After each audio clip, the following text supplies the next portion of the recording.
Hallelujah. Hallelujah. Hallelujah. Hallelujah. A kí gbogbo ènìyàn sórí ètò yìí. We greet all of you on this platform. A fẹ́ kí ẹ pè gbogbo àwọn tẹ́ bá mọ̀ kán darapọ̀ mọ́ wa. We want you to call everyone you can to come and join us. Ọkùnrin, obìnrin, ọmọdé àti àgbà. Male, female, adult or child, call them please. Àwa gan ti ń pe àwọn ènìyàn báyìí. We are now even calling people. A kí gbogbo yín káàbọ̀. We greet all of you, welcome. Rí pé o pe ènìyàn méjì tàbí mẹ́ta. Make sure you call at least 2 to 3 people. Ní kán darapọ̀ mọ́ wa lórí ètò yìí. Ask them to come and join us on this online platform. Ọmọdé àti àgbà ni ètò tèmi wà fún. Adults and children, that's what this session is for.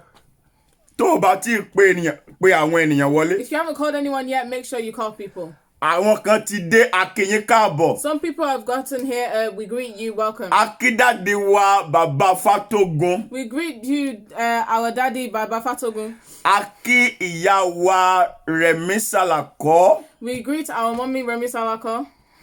A kí ọ̀rẹ́ wa Adé Ìlàjẹ. We greet you, our friend, Adelaje. Bá a ṣe kí yín, ẹ̀yin náà ẹ kí wa. As we're greeting you, make sure, please greet us as well.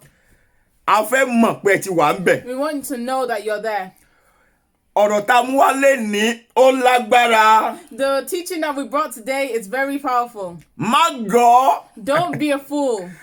Dádì, má gọ̀. Don't be fooled. Mo ní kẹ́ má gọ̀. Don't be slack. Alẹ́ ò gbọ́dọ̀ gọ̀. Don't be a moron. Ó ti gọ̀ ti pẹ́. You have been fooled for a long time. Ọ̀pọ̀lọpọ̀ èèyàn ti gọ̀ ti pẹ́. Many people have been slack for a long time. Ṣùgbọ́n lénìí, But today, à ń sọ nípa àkọ́rí ọ̀rọ̀ má gọ̀. we're talking about the topic of don't be fooled. A kí àwọn olùṣọ́ àgùntàn tó ti darapọ̀ mọ́ wa. We greet our shepherds that have joined us. Mọ́mì, a kí yín káàbọ̀ sáàrin wa. We greet you, mommy. Màmá wa Adébísí ẹ káàbọ̀. We're welcome, Mama wa Adebisi.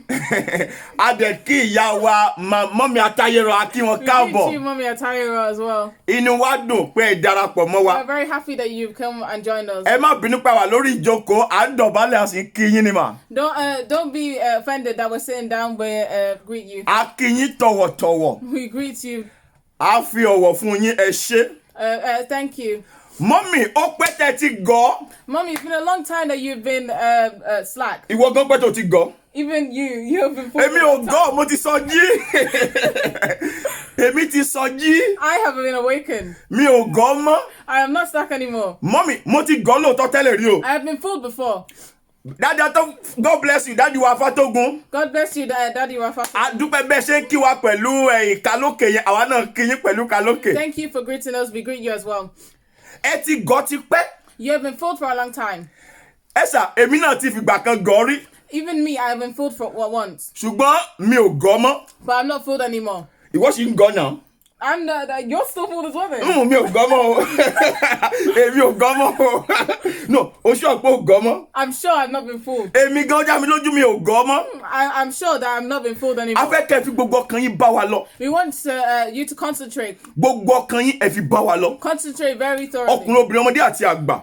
Adult children. Má men and bínú, female. a fẹ́ kẹ́ ẹ sáré pé gbogbo àwọn èèyàn wọlé. Don't be angry. Please come and invite people quickly. A kí yín gidigidi lẹ́ẹ̀kan sí, ẹ káàbọ̀ sórí ètò yìí. We greet you once again. Welcome. A kí ìyá wa Adébísí lẹ́ẹ̀kan sí. We greet Iyawa Adebisi once more. A kí ìyá wa Títílọpẹ́ Ọmọ́ṣẹ́yìn. We greet Iyawa Titi Opelo Omoshe. Gbogbo yín la kí pátápátá. We greet you very well. A kí gbogbo àwọn ẹ̀gbọ́n wa ní ìlú Ìlíṣàn. We greet all our Elders in Ìlíṣàn. Elisha. Gbogbo àwọn èèyàn wa ní Jamaica, a kí yín. We greet everyone in Jamaica as well. Ẹ mọ̀dí tí mo sáré ṣe fi àkókò díẹ̀ kí yín. You know the reason why I left a little bit of time to greet you? mo fẹ́ kẹ́ pé gbogbo àwọn ènìyàn wọlé. Because I want you to call lots of people here. A kí ọ̀rẹ́ wa pàtàkì Man Abe. We greet our friend Uncle Manabe. Ẹ káàbọ̀ sórí ètò yìí. Welcome on this. Mo fẹ́ bẹ̀ yín lẹ́bẹ̀ kan. I want to beg you one thing. Má gọ̀. Don't be fooled. Mo ní kó má gọ̀. Don't be slack. Ẹ̀bẹ̀ tí mo fẹ́ bẹ̀ yẹn mọ́. Do you know the pleading I want to plead? A fẹ́ kẹ́ bá wa pe àwọn èèyàn. I want you to call people. A fẹ́ kẹ́ share program I want you yìí. to share this program. Ọ̀pọ̀lọpọ̀ ti gọ̀ sà. Many people have been fooled. Wọ́n dẹ̀ sì ń gọ̀ lọ lọ́wọ́lọ́wọ́. Still being fooled. Mo fẹ́ ṣí ojú yín ni. I want to open your eyes. Sórí lérò ètò yìí lénìí. So, you know, today, Tí n bá ti bẹ̀rẹ̀. when we started, Tí mo ti bẹ̀rẹ̀ sí fi àwọn kan I hàn yín. started showing you things. Àwọn ibì kan tí wọ́n gan rò pé o ti gọ̀. Yeah, places where you even think that you know you've been fooled. Àbí àwọn ibi tó rò pé àwọn èèyàn ti gọ̀. Or where you think other people have been fooled. O lè type ẹ̀ sórí bíbá yìí fún You mi. can type it on here for me. Màá kà á. I'll read it Màá ṣàlàyé ẹ̀ fún ẹ. and I'll explain it to you. Màá dẹ̀ sọ nǹkan tó máa ṣe tó fi ní gọ̀ mọ́. And I'll tell you what you should do for you not to be slack anymore. Àbí o ní ìbéèrè. Or you have a question. O gbọ́dọ̀ type ẹ̀ síbí fún mi. You must ask it, type it here. Tó bá fi ìbéèrè ẹ ránṣẹ́. If you ask a question, Màá kà á. I'll read it Màá sì dá wa lóhùn. and then I'll answer you. Lẹ́ẹ̀kan sí. One more time. Àkọ́rí ọ̀rọ̀ wa. The topic of our session today, Má gọ̀. don't be fooled. Má gọ̀. Don't be fooled. Ẹ jẹ́ ká bẹ̀rẹ̀ láti inú ìwé Jeremáyà. Let's start from the book of Jeremiah. Ẹ sàmú máa bẹ̀ yín ni o. I'm begging you. Ẹ má kúrò níbí báyìí lénìí. Don't leave. Ẹ má lọ o. Don't leave. Ẹ fọkàn bá wa lọ. Concentrate. Ẹ jẹ́ kọ́kàn yín wà ń bí. Let your whole body be here. Your spirit Má and soul. gọ̀ sà. Don't be fooled. Ó lóun ò tí gọ̀. He said that he's not been fooled as well. Èmi ò pé mi ò gọ̀. He knows that he's not been fooled. Bọ̀ mi ò mọ̀ bóyá òun gọ̀. But I know that I've not been fooled. Bóyá o sì ń gọ̀ lọ́wọ́. I'm not fooled, but maybe I am being fooled. O But gọ̀ mọ́. I'm not. Bọ̀ o ti gọ̀ tẹ́lẹ̀. But I've been fooled before. Ṣùgbọ́n o gọ̀ mọ́. But I'm not fooled anymore. Ojú wa ti là. We have opened our A ti eyes. sọjí. We have been awakened. A sọjí ara wa. We've been awakened. Hallelujah. Hallelujah. Ìwé Jeremáyà. Jeremiah Orí ìkarùn-ún. chapter 5. Ẹ jẹ́ ká sáré ka ẹsẹ̀ ìkẹrìndínlọ́gbọ̀n àti ìkẹtàdínlọ́gbọ̀n. Let's quickly read verse 26 to 27. Ìwé Jeremáyà. The book of Jeremiah, Orí ìkarùn-ún. chapter 5. A ka ẹsẹ̀ ìkẹrìndínlọ́gbọ̀n àti ìkẹtàdínlọ́gbọ̀n. We'll read verse 26 to 27. Ẹni tó bá ti gbọ́ kó kọ sórí afẹ́fẹ́ fún wa. Everyone who has heard, please write it down on the line. Joy Island, ẹ káàbọ̀ sórí ètò yìí. We greet you, Joy Island. Joy Iyoha. Joy Iyoha, we greet you.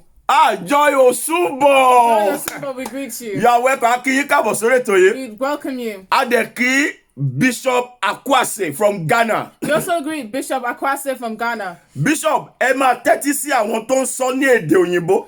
Bishop, be listening to me who's speaking in English. Torí tọ́pìkì yìí Yorùbá ni mo lè fi sọ. Because this topic, he can only say in Yoruba. Mi ò gbọ́ òyìnbó lórí tọ́pìkì I yìí. don't know English on this topic. Òun á máa túmọ̀ ẹ̀ fún yín. I will translate it for you. Má gọ̀. Don't be fooled. Ẹ já ka Jeremáyà. Let's read Ẹ Jeremiah. fọkàn bá wa lọ o. But be concentrating. A ti gọ̀ ti pẹ́. We've been fooled for a long time. Àwọn eré àtàdẹ̀ ti gọ̀ ó pọ̀. There's been many areas that we've been slack. Èmi á try máa fi ọwọ́ kan àwọn díẹ̀ nínú ẹ̀.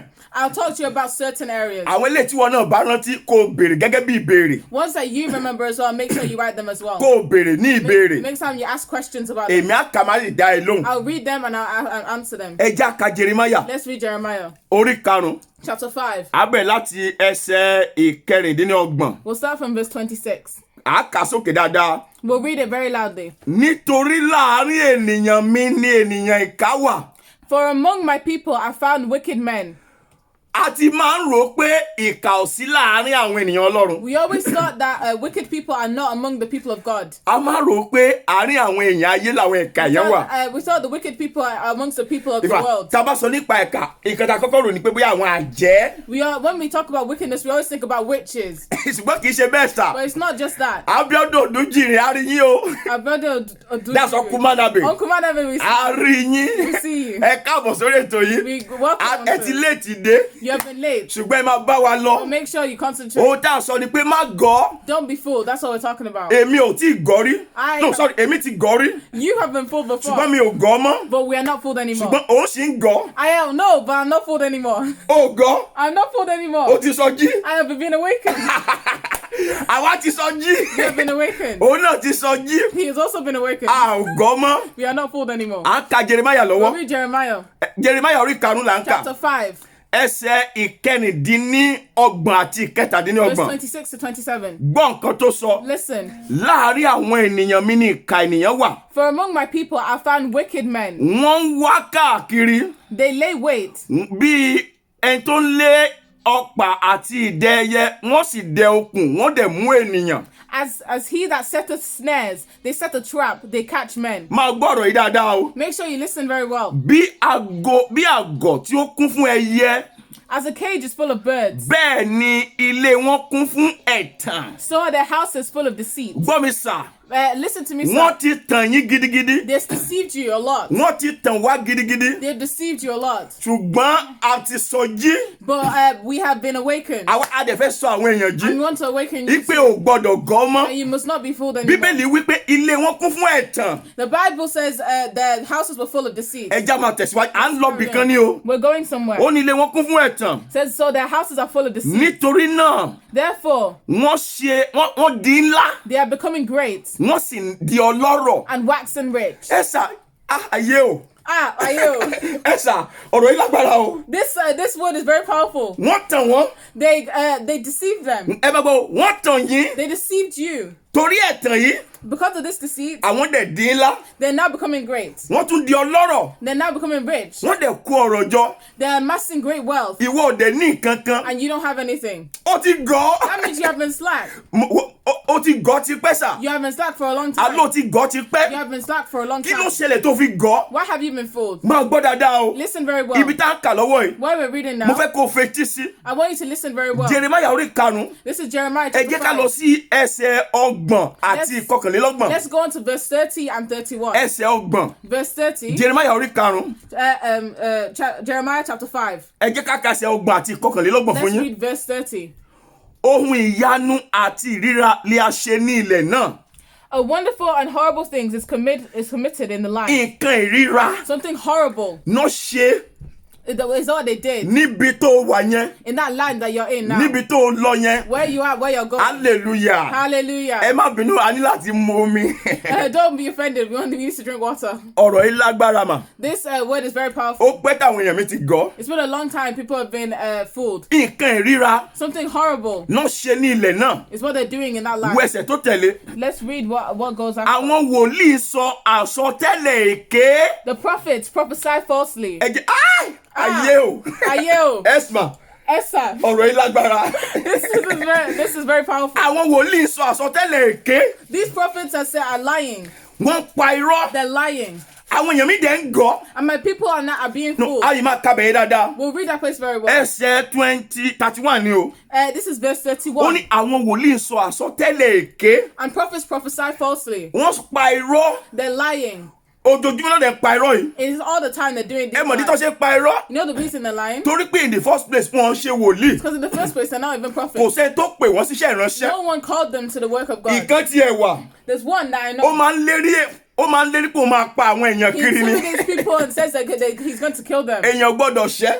We must not sin against them. wòlíì ló pera ẹ He o. calls himself a prophet. wòlíì tó ń gbé abọ́. Prophet that takes a plate. á bu omi sí bàṣíà. He'll put water inside it. á wá gbé abọ́ dání. He'll take a plate á dẹ̀ lóun ríran. and he'll be looking at it. abájọ No wonder. ẹrù olóòrùn tó máa ń rí. Do you know the kind of wọ́n máa thing ní they see? káwọn èèyàn kan máa lo àpò àgbọn méjì. bẹ́ẹ̀ni ìwọ náà ṣe odidi àpò àgbọn méjì. 2 bags of coconuts. ó mọ iye àgbọn tó wà nínú àpò kan. Do you know how many coconuts are in ó one ju bag? 25 lọ. It's more than 25. ó dẹ̀ ní kí èèyàn mọ́ kékeré kó máa lo àpò àgbọn You say méjì. one small child to Omi- use 2 bags of omi coconut. dúrọ̀mù kan. 1 drum of water. omi dúrọ̀mù One kan. drum of water. kí ló fẹ́ wẹ̀ dànù. What does she want to pass away? bíbélì wípé The Bible says àwọn wòlíì sọ irọ́. these prophets are lying. ìkan tiẹ̀ halẹ̀ mọ́ ọ̀rẹ́ mi gbà kan. There's one that I was starting to ẹ̀rín face pa mí with them. torí mo gbọ́ ọ̀pá ìdídí ni o. Because I heard about it. ọ̀rẹ́ mi great man ló halẹ̀ mọ́. My own friend, my best friend. Ó halẹ̀ mọ́. He intimidated Wòlíì me. yẹn halẹ̀ mọ́. That prophet intimidated Ó my fẹ̀mí friend. wòlíì halẹ̀ mọ́. He's using the spirit of Ẹ̀sà kì í ṣẹ̀mí wòlíì lẹ́nìyẹn ní. That is not the spirit of a Wọ́n ń prophet. fẹ̀mí wòlíì ṣorú nǹkan bẹ́ẹ̀ yẹn. You don't use the spirit of a prophet to do Bíbélì that. pé àwọn wòlíì yìí ń pa irọ́. That means these prophets are lying. Wòlíì èké ni wọ́n. They are a false prophet. Ṣùgbọ́n má gọ́ ni mo sọ léde. I'm saying don't be fooled. Má gọ́. Don't be Ó fooled. dẹ̀ ti gọ́ ti pẹ́. And you've been fooled for Ó a dẹ̀ long má time. bínú bá mi pe àwọn èèyàn wọlé. Please don't be angry, but Ọlásìnbọ̀ mo rí yín sà. Olasimba, we see you.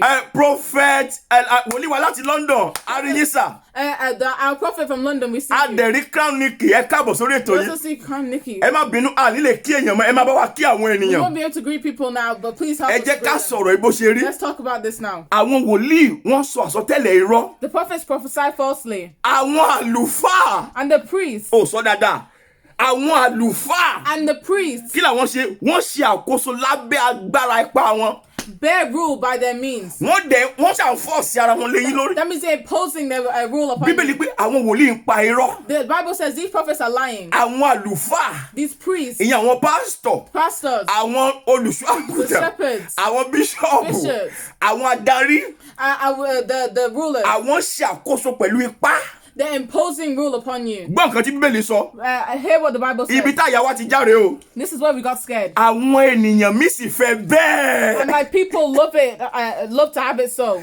Àwọn èèyàn mi fẹ́ bẹ́ẹ̀. And my people love it like that. Àwọn èèyàn mi gọ̀. That means that people have been fooled. Àwọn èèyàn mi gọ̀. My people have been fooled. Kì í ṣe bí mo ṣe fẹ́ rè o. This is not how I want it. Kì í ṣe bí mo ṣe ní kẹ́ ẹ ṣe rè o. This is not how I want you to Mi ò fẹ́ kẹ́ ẹ gbà fún wọn. I didn't want you to like it, that to Ṣùgbọ́n accept ẹ it. ti gọ̀. But you've been Ẹ fooled. gbọ́ nǹkan tọ́lọ́run sọ ni. Do you not Ẹ hear jẹ́ what parí ẹ̀ God said? fún yín. Ó ní ìgbà táwọn èèyàn mi ti fẹ́ bẹ́ẹ̀ yẹn, ó ní kí ni ẹ̀yin ò sì ṣe ní ìgbẹ̀yìn rẹ̀. And what will ye do in the end thereof? Ó ti tán. It's finished. Kí lẹ fẹ́ kí n ṣe? What do you want me to do? Kì í ṣe nǹkan tí mo sọ rèé. It's not something I said. Àwọn wòlíì ń pa irọ́. These prophets are lying. Àwọn àlùfáà yín. Your priests, Àwọn àlùfáà yín. your priests, Àwọn olùṣọ́ àgùntàn yín. your shepherds, Àwọn bíṣọ̀bù yín. your bishops, Àwọn ṣàkóso pẹ̀lú pá.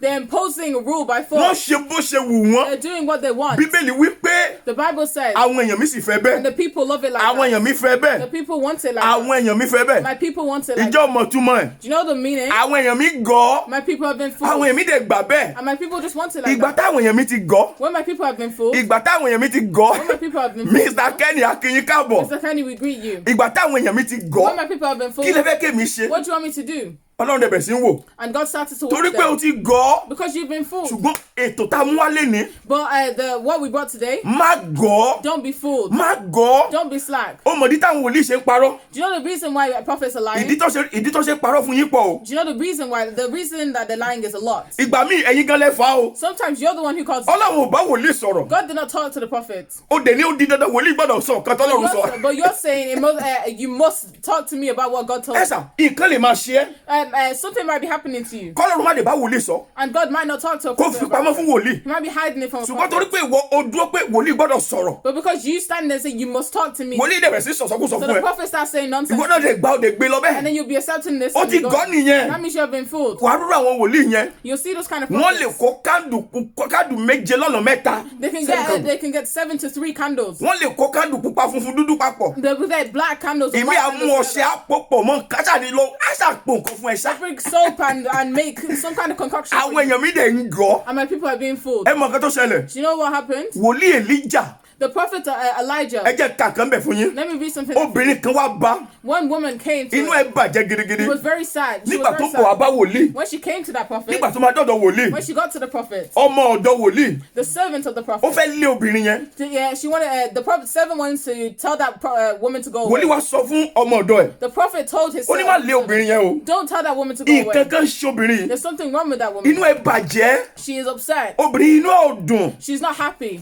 Ẹ mọ̀ nǹkan tí wòlíì wá sọ. You know what the prophet Ó said? lọ́lọ́run ò dẹ̀ sọ fún mi. God did not tell me. Ó lọ́lọ́run tí ó ló fi pamọ́. God hid it from me. Ẹ jẹ́ ká kà á. Let me read it. Ẹnìkan bá mi kọ síbẹ̀. Someone please Ìwé write. àwọn ọba kejì. This is book of 2 Kings. Ìwé àwọn ọba kejì. 2 Kings Orí ìkẹrin. chapter 4 Ẹsẹ̀ ìkẹtàdínlọ́gbọ̀n. verse 27. Ẹ jẹ́ ká lọ kà á. Let's go and A read. kàn máa ka ìparí ẹ̀ yẹn ni. We'll just read the end of it. Gbọ́ nǹkan tí wòlíì yẹn fi sọ. Listen to what the Ó ní prophet said. ó sì jọ̀wọ́ rẹ̀ ó ní wòlíì náà sì wí pé jọ̀wọ́ rẹ̀ nítorí ọkàn rẹ̀ bàjẹ́ nínú rẹ̀ Olúwa sì pa á mọ́ fún mi Ọlọ́run kò sì fi hàn mí. Let her alone, for her soul is vexed within her, and the Lord hath hid it from me, and hath not told me. Ọlọ́run ò sọ fún mi. God did not tell Ṣé rí me. wòlíì olóòótọ́? You see the prophet. This is Ẹ rí the wòlíì prophet. olóòótọ́? This is a prophet. Ọlọ́run ò fi hàn mí. God did not show me. Inú obìnrin yóò dùn. This woman is not happy. Inú ẹ̀ bàjẹ́. The woman is sad. Ẹnìkan táìpù ẹ̀ síbẹ̀ fún wa. Someone is not typing it. Ìwé àwọn ọba kejì. This is book Orí 2 kẹrin. chapter 4, Ẹsẹ̀ verse kẹtàdínlọ́gbọ̀n. 27. Ó ní inú obìnrin yẹn bàjẹ́. So that woman was not Ọlọ́run dẹ̀ happy. fi pamọ́ fún mi. And God hid it from me. Ọlọ́run ò jẹ́ kí n mọ̀. God did not tell me. Ọlọ́run ó fi pamọ́. God hid it Ó from sọ kò sọ pé ó di dandan kó òun rí He nǹkan. didn't say, oh, it's a must, I must see something. Ìríkùrí náà rí. That means they're just seeing nonsense. Bíbélì wípé wọ́n dẹ̀ pa irọ́. And the Bible says they're lying. Àwọn àlùfáà gan pàápàá. Even the priests, Àwọn náà wọ́n dẹ̀ ṣàgàlẹ̀ yín lórí. they're imposing a Pẹ̀lú ọwọ́ forceful rule agbára. with a power. Ó ní àwọn èèyàn mi fẹ́ bẹ́ẹ̀. And my people like it like Àwọn èèyàn that. mi gọ̀. My people have Kò slack. dẹ̀ yẹ kó o gọ̀. And you're not supposed to be fooled. Kíní yẹn dẹ̀ dùn Ọlọ́run. And it's hurting God. Àwọn èèyàn mi wọ́n dẹ̀ di mùmú. And they just become mumus. Mo gbàgbọ́ pé òun ṣe mùmú o. You are not a mumu. Àlọ́ òun ṣe mùmú. You are not a mumu. Mo ní òun ṣe mùmú. You are not a mumu. Ṣùgbọ́n o ti gọ̀ náà. But you have been O fooled. ti gọ̀ tipẹ́. You have been fooled for a long time. Ìgbà wo ló wá fẹ́ gọ̀ dà? How long do you want to be fooled? Má gọ̀ mọ́ náà. Don't be fooled anymore. Má gọ̀ mọ́. Don't be fooled anymore. Jẹ́ n bèrè kan lọ́wọ́ ẹ̀. Let me ask you one question. Kí ló dé tó fi gọ̀ náà? Why have you been fooled? Ìdí tó ṣe gọ̀. Do you know the reason you have been slapped? Má fi hàn ní kíákíá yìí. I'll show you quickly. Tí bá ti fi hàn ẹ́ tán. Then when I show you, Màá wá fi àwọn oríṣiríṣi ibi tó ti gọ̀ hàn I'll ẹ́. show you some examples and areas of where you've been fooled. Ṣùgbọ́n mo fẹ́ kọ́kọ́ sọ nǹkan tó torí ẹ̀ gọ̀ hàn But ẹ́. I want to quickly tell you why you've been fooled. Sórí nǹkan tó torí ẹ̀ gọ̀ yìí. You know the reason why you've been Ká slapped? ló máa ṣe ni? If you have been doing it, Ò ní gọ̀. you will not be slapped. Alẹ́ mi gan ti gọ̀ rí. I know I have been slapped before, Ṣùgbọ́n mi ò gọ̀ mọ́. but I'm not slack anymore. Ọmọ yìí nìkan ló sì ń gọ̀ sí i. No, I am not slack Ọlọ́run anymore. ò gọ̀. Inú mi dùn bó ṣe sọ pé òun ò gọ̀ yẹn. Hallelujah. Hallelujah. Mi ò gọ̀. I am not fooled. Mi ò gọ̀ mọ́ o. I'm not fooled Mi ò anymore. dẹ̀ fẹ́ kí ìwọ náà gọ̀ I mọ́. don't want you to be slack anymore either. Kí ló dé tó fi gọ̀? Like, why have you been fooled? Jẹ́ fi hàn ẹ́ sà. Let me show you. Iṣẹ́ àwọn apọ́stẹ́lì. This is the book of Acts, Orí ìkẹtàdínníogún. chapter 17, Ẹsẹ̀ ìkọkànlá. verse 11. Bá mi kọ síbẹ̀. Help me write it. Iṣẹ́ àwọn apọ́stẹ́lì. This is the book of Acts, Orí ìkẹtàdínníogún. chapter 17, Ẹsẹ̀ ìkọkànlá. verse 11. Mánàbì bá wa kọ síbẹ̀. Dádì Fátógun ẹ bá ń kọ síbẹ̀ kan rí. Daddy Fatogo, please help us to write it. Ẹsẹ̀ kọkànlá. This is the verse 11. Mo fẹ́ kó fọkàn bá lọ. I want you to concentrate. Kí ló wà ń bẹ̀? What is there? Àwọn wọ̀nyí sì ní ìyìn ju àwọn tí ará Tẹsalóníkà lọ.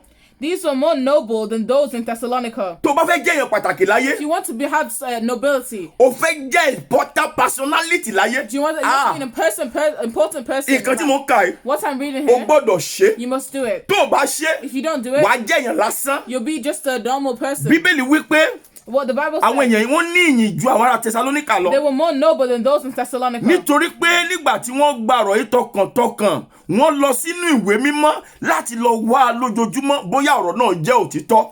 In that they received the word with all readiness of mind and searched the scriptures daily, whether those things were so. Àwọn yìí máa ń ṣe research. These people do research. Bíbélì sọ níbi tá a kà í sà. The Bible says it. Wọ́n gbọ́ ọ̀rọ̀ náà, They heard the word, wọ́n gbà á, they accepted it, wọ́n wá lọ ń wá díẹ̀, then they researched it. wọ́n lọ ń wá díẹ̀. They go looking for Bóyá it gbogbo nǹkan tó ń sọ yìí, to see if everything they bóyá said, òtítọ́ see ni, if it's true. bóyá òtítọ́ See ni. if it's true. Torí nǹkan tó ṣe yìí, No, you know the reason. Bíbélì sọ pé wọ́n jẹ́ ènìyàn pàtàkì ju àwọn ará Tẹsalóníkà lọ. So because of this, they became more noble than the people of Torí Thessalonica. àwọn ará Tẹsalóníkà, Because the people of Thessalonica, àwọn yẹn gọ̀, they were fooled. nǹkan tó sọ fún wọn, It's whatever they say to nǹkan them, yẹn ló kàn gbà wọlé. they just accepted it. Wọn ò tiẹ̀ lọ search bóyá òótọ́ ni. They didn't research if it's true or Ṣùgbọ́n àwọn èèyàn lie. lọ wádìí.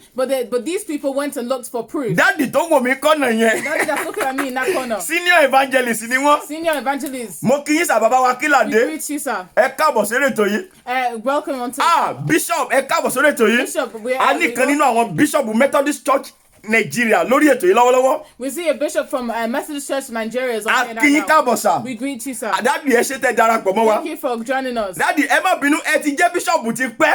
Daddy, you don't be offended, but you've been a bishop for a long Ṣùgbọ́n ẹ ti time. gọ̀ ti pẹ́. So you've been fooled for a long Ẹjọ́ yín time. kọ́ sà. It's not your fault. Ẹ ti gọ̀ ti pẹ́. You've been fooled for a long Torí pé time. nǹkan ti wá gọ̀. Because now because you've been fooled, Àwọn èèyàn tó wá gbọ́ yín. people who are listening to Àwọn you, tó tún wá lọ ń gọ̀. they're also being Ṣùgbọ́n fooled. láti ní lọ. But from now on, O gbọ́dọ̀ sọjí. you must be awakened. Sọjí. Awakened. Àríkẹ́ sọjí jà. I said awaken. Èmi ti sọjí o. Oh, I have been awakened. Mi ò gọ̀ mọ́. I'm not fooled anymore. Bíbélì wípé The Bible says àwọn èèyàn wọ̀nyí these people, wọ́n wádìí ọ̀rọ̀ náà they're looking for proof bóyá òótọ́ ni. to see if it's true. Ìjọ ọmọdé tó ṣe gọ́. You know the reason why you've Ó been ṣe nǹkan tó ṣe ní Iṣẹ́ àwọn Àpọ́sítélì yìí. You didn't do what they did in Acts. Iṣẹ́ àwọn Àpọ́sítélì 17 yìí. Chapter 17, Ẹsẹ̀ 11 yìí. verse 11. Ọ̀pọ̀ wa ò kì í ṣe. Many people don't do it. That's why tá a ṣe gọ́. That's why we have been fooled. That's why tá a ṣe gọ́. That's why we've been fooled. Mo fẹ́ lọ sí àwọn kankan sí i. Now I wanted to go into things. Why tó ṣe ń wò bí mùràn? Why are you looking for like a Kí ló dé moron? tó wá dàbí Lucozade ní Why church tó ń lọ? are you just looking like Lucozade in Ó the lè church? sọ̀rọ̀. You can't Ó talk. kàn wà ní mumusious level. You're just living in the malicious Ó kàn ṣáà ń level. gọ́ ṣá. You're just being fooled. Ọlọ́run fẹ́ ṣí ojú ẹ. God wants to open your Ọlọ́run eyes. fẹ́ kó o mọ nǹkan kan God wants you to know something nípa ètò yìí. about this. That's why ó yẹ kó o pe gbogbo èèyàn That's wọlé. why you should call many people. Ẹ jẹ́ ká ọmọ yẹn fẹ́ mọ mi torí òun kò fẹ́ ká ló gọ́ra kò ní mọ mi o. Torí ara kò tó máa sọ de wọ́n ní ó wà lórí program ó dẹ̀ tún mọ mi. Ó ti gọ́ nìyẹn. That means you have been Kò fooled. sí protocol fún kinní. No protocol for this. Hallelujah. Hallelujah. Má gọ́. Don't be fooled. Má gọ́. Don't be fooled. A fẹ́ lọ sí àwọn area kan We want to go into certain areas tó jẹ́ pé a ti gọ́ ti pẹ́. that we've been fooled for a long time. Ẹ sà, mo fẹ́ kó fọkàn sílé We ní. want you to concentrate. Sórí lẹ́yìn program yìí After this program, tó bá continue tó ń gọ́. if you continue to be Ẹ fooled, sà, ayé á jẹ ẹ́ níyà. life will suffer you. Ọ̀run á tún jẹ ẹ́ níyà. The heavens will then make you suffer. O gbọ́ nǹkan tọ́lọ́run sọ Then you ni. hear what God said. Ọlọ́run ló máa sọ̀rọ̀ yẹn jáde. God said this out Ẹ of his sà, mouth. èmi kọ́ mo máa sọ̀rọ̀ yẹn I'm jáde. not the one who said that. Ọlọ́run ló sọ The jáde. Bible said so. Nínú ìwé Jeremáyà yẹn. In the book of Ó ní Jeremiah, àwọn èèyàn mi fẹ́ bẹ́ẹ̀. said my people like it like that. Àwọn èèyàn mi gọ́. My people were fooled. So kò sí nǹkan tí mo lè There's ṣe. nothing I can do. Mi expect káwọn èèyàn mi gọ́. I didn't expect my people to be slack. Ọlọ́run ní òun ò expect káwọn èèyàn ń gọ́. I didn't expect my people to be Ṣùgbọ́n fooled. láàárín àwọn èèyàn mi yẹn, But in my people, àárín wọn ni ìkà yẹn wà. there are wicked people there. So àwọn èèyàn mi tó kù, So the rest of my people, wọ́n wá ń gọ́ fún àwọn ìkà they're èèyàn. being fooled by those wicked people. Àwọn ìkà èèyàn tó wà láàárín àwọn èèyàn mi. Because of those wicked people that are in my people. Ṣé rí i pé nǹkan burúkú ló ṣẹlẹ̀ yìí? You see, there's terrible things happening. Àwọn tó gọ́ fún The people you are fooled by, láàárín àwọn èèyàn gan-an wà àwọn èèyàn Ọlọ́run. they're in the people of God. Kí ni ó dẹ̀ ń wọ̀ mí lára ṣá? This thing is making me. I'm feeling it. Ó gẹ̀ẹ́tì ẹ̀ ó wọ̀ mí ní ara. I'm feeling it. Hallelujah. Hallelujah. Jẹ́ kí sáré ṣí yín sójú jẹ́ ṣí ojú ẹ̀ sí nǹkan Let me kan. just open your eyes to something. Daddy Fatogun ẹ máa gbọ́ mi sà. The first going to be listening Crown to me. Nick mo fẹ́ kẹ́ fọkàn bá mi lọ. Be listening to me. Mother Celestia ẹ máa bá mi lọ o. Brother Celestial, be listening Bishop to me. ẹ fọkàn tẹ̀lé mi lọ. Be listening to me. Arákùnrin Bishop Akwasi láti Ghana yẹn. That Bishop Akwasi. Because man of God ńlá He's kan a ni. man of God. Mo mọ̀ dáadáa. I know him very well. Ọ̀dọ́ ni wọ́n is a youth. He's a youth. Ṣùgbọ́n Ọlọ́run gbé iṣẹ́ ńlá lé wọn But lọ́wọ́. God gave him big work Ní ìlú Ghana. in the place of God. That's why ẹ gbọ́dọ̀ máa sọ́kàn lè máa gbọ́. That's why I must be saying it so you can hear. Ẹ fẹ́ kẹ́ follow mi sà. I want you to follow me. Mo fẹ́ fi àwọn kan hàn yín. I'm going to show you something Tẹ́ ẹ ti gọ́. that you have been fooled. Ẹ dẹ̀ sì ń gọ́. And you're still being fooled. Mi ì dẹ̀ fẹ́ kẹ́ ẹ gọ́ And mọ́. I don't want you to be fooled anymore. Ọlọ́run gan fẹ́ kẹ́ ẹ gọ́ sà. God doesn't want you to be fooled either. Ọlọ́run fẹ́ kẹ́ ẹ gọ́. God doesn't want you to be fooled either. Ibi àkọ́kọ́ The first place, lórí ọ̀rọ̀ àtúnbí. the topic of being born again. Ibi àkọ́kọ́ tí gbogbo èèyàn ti gọ́. This is the first part where everyone has been fooled. Lórí ọ̀rọ̀ àtúnbí. Becoming born again. Kí n tó tẹ̀síwájú. Before I go on, Tó o bá ti discover ibì kan tó o ti gọ́. if you've discovered somewhere where you've been fooled, Táìpù ẹ̀ síbí báyìí fún mi. type it there. Màá kà á. I will read it Màá ṣàlàyé ibẹ̀ fún ẹ. and I'll explain it. Bàbí tó o bá ní ìbéèrè If you have a question lórí ibi táwọn èèyàn ti ń gọ́. on places where other people have been fooled Tó o dẹ̀ mọ̀ pé wọ́n ń gọ́. and you know they're being fooled, Má tijú táìpù ẹ̀ fún mi lénìí. don't be shy. Type it there. For me. Màá kà á, màá I ṣàlàyé. will read it and explain to Má you. dẹ̀ sọ nǹkan tó máa ṣe tó ń fi ní gọ́ mọ́. And I'll talk to you about what they can do for them not to be slack anymore. Ọláwọlé Matthew, God bless you sir. We greet you, Olawale Matthew. Arákùnrin kan nínú àwọn aṣáájú wọ́n pè mí láti Amẹ́ríkà. They called me from America. Wọ́n láwọn ń gbádùn ètò yìí. Said that they are liking this session.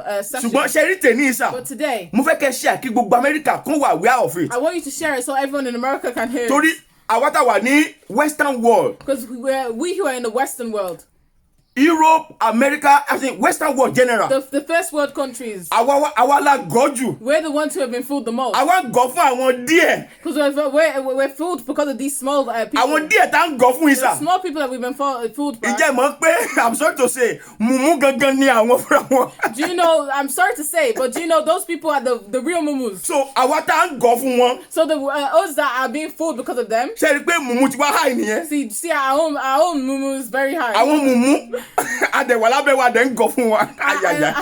There are mumus and we are under those mumus, so we're more mumus. Adẹ̀ ń gọ́ fún wọn. And we're being No, this thing is bad. Ìkàn kí ni yóò dáa? This is bad.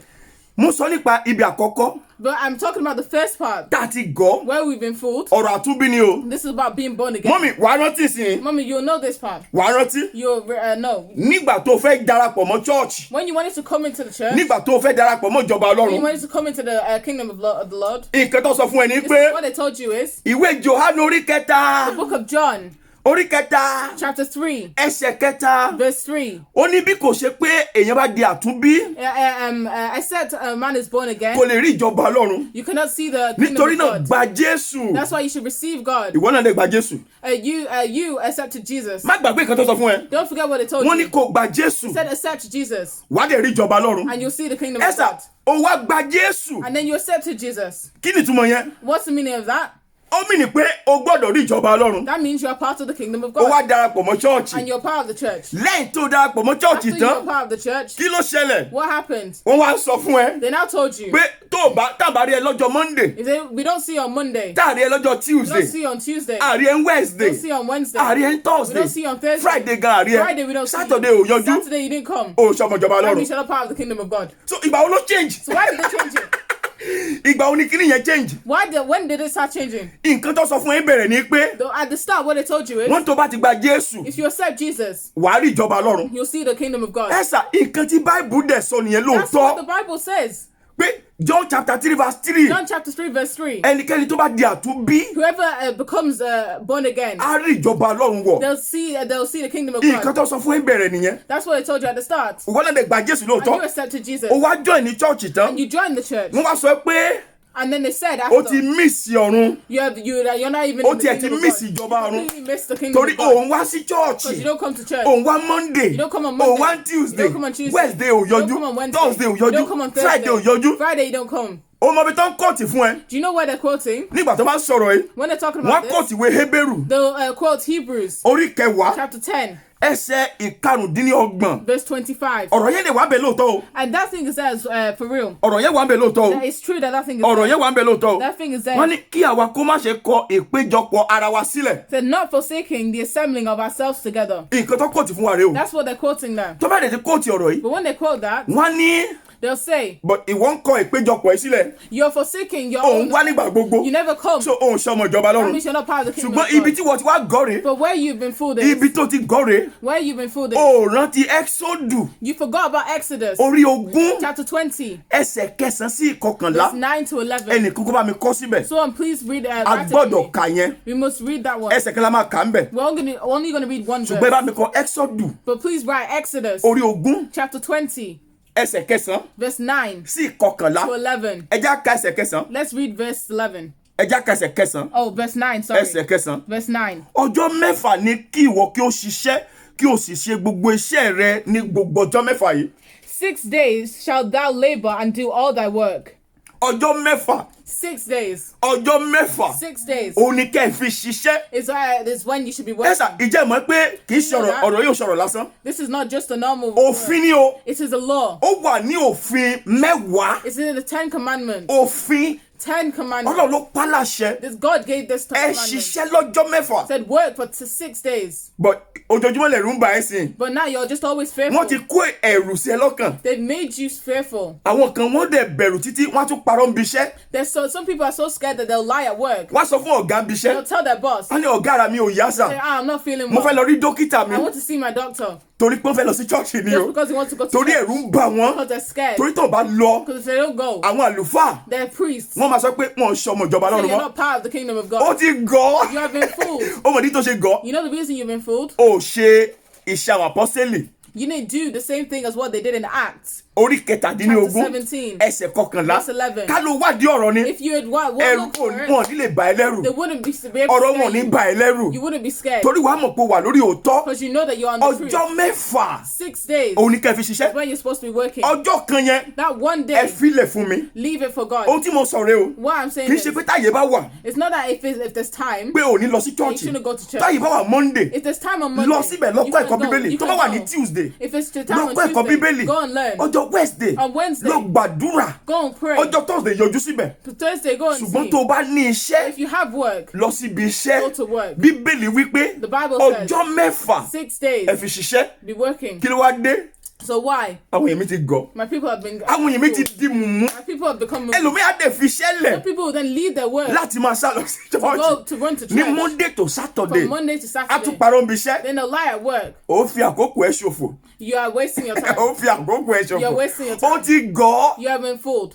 má gọ̀ o. Don't be fooled. má gọ̀ mọ́ o. Don't be fooled anymore. má gọ̀ mọ́ o. Don't be fooled anymore. ó ní mo ṣe ń ṣe research yẹn fún ẹ. So that's why I'm looking for the ẹ jẹ́ kí n fìyẹn sílẹ̀. Let me leave that one. ẹ jẹ́ kí n fìyẹn sílẹ̀. Let me leave that one. jẹ́ kí tún fi kan hàn ẹ́. Let me show you another one. táwọn èèyàn mi fi gọ̀ gan. Now, my people have been fooled very àwọn well. èèyàn mi ti gọ̀ jù. My people have been fooled very, ìyẹn very well. lórí ká béèrè ìbéèrè. This is about asking questions. ìyẹn ní ètò ìdákẹ́rọ́rọ́. That's about the doctrine of silence. wọ́n ti sọ di òfin. They made it to a law. ó ti di òfin ìdákẹ́rọ́rọ́. Become a doctrine of silence. ó gbọ́dọ̀ sọ̀rọ̀. You must not talk. tó bá sọ̀rọ̀. If you talk, wọ́n ló ń challenge Ọlọ́run. say you're challenging God. ṣé àwọn jẹ́ Ọlọ́run. Are they God? àwọn èèyàn mi ti gọ̀. My people have been fooled. ẹ̀sà mi ò gọ̀ o. I'm not fooled. nínú mi ò gọ̀ o. I'm not mo fooled. kí ni kan dẹ̀ dá mi lójú.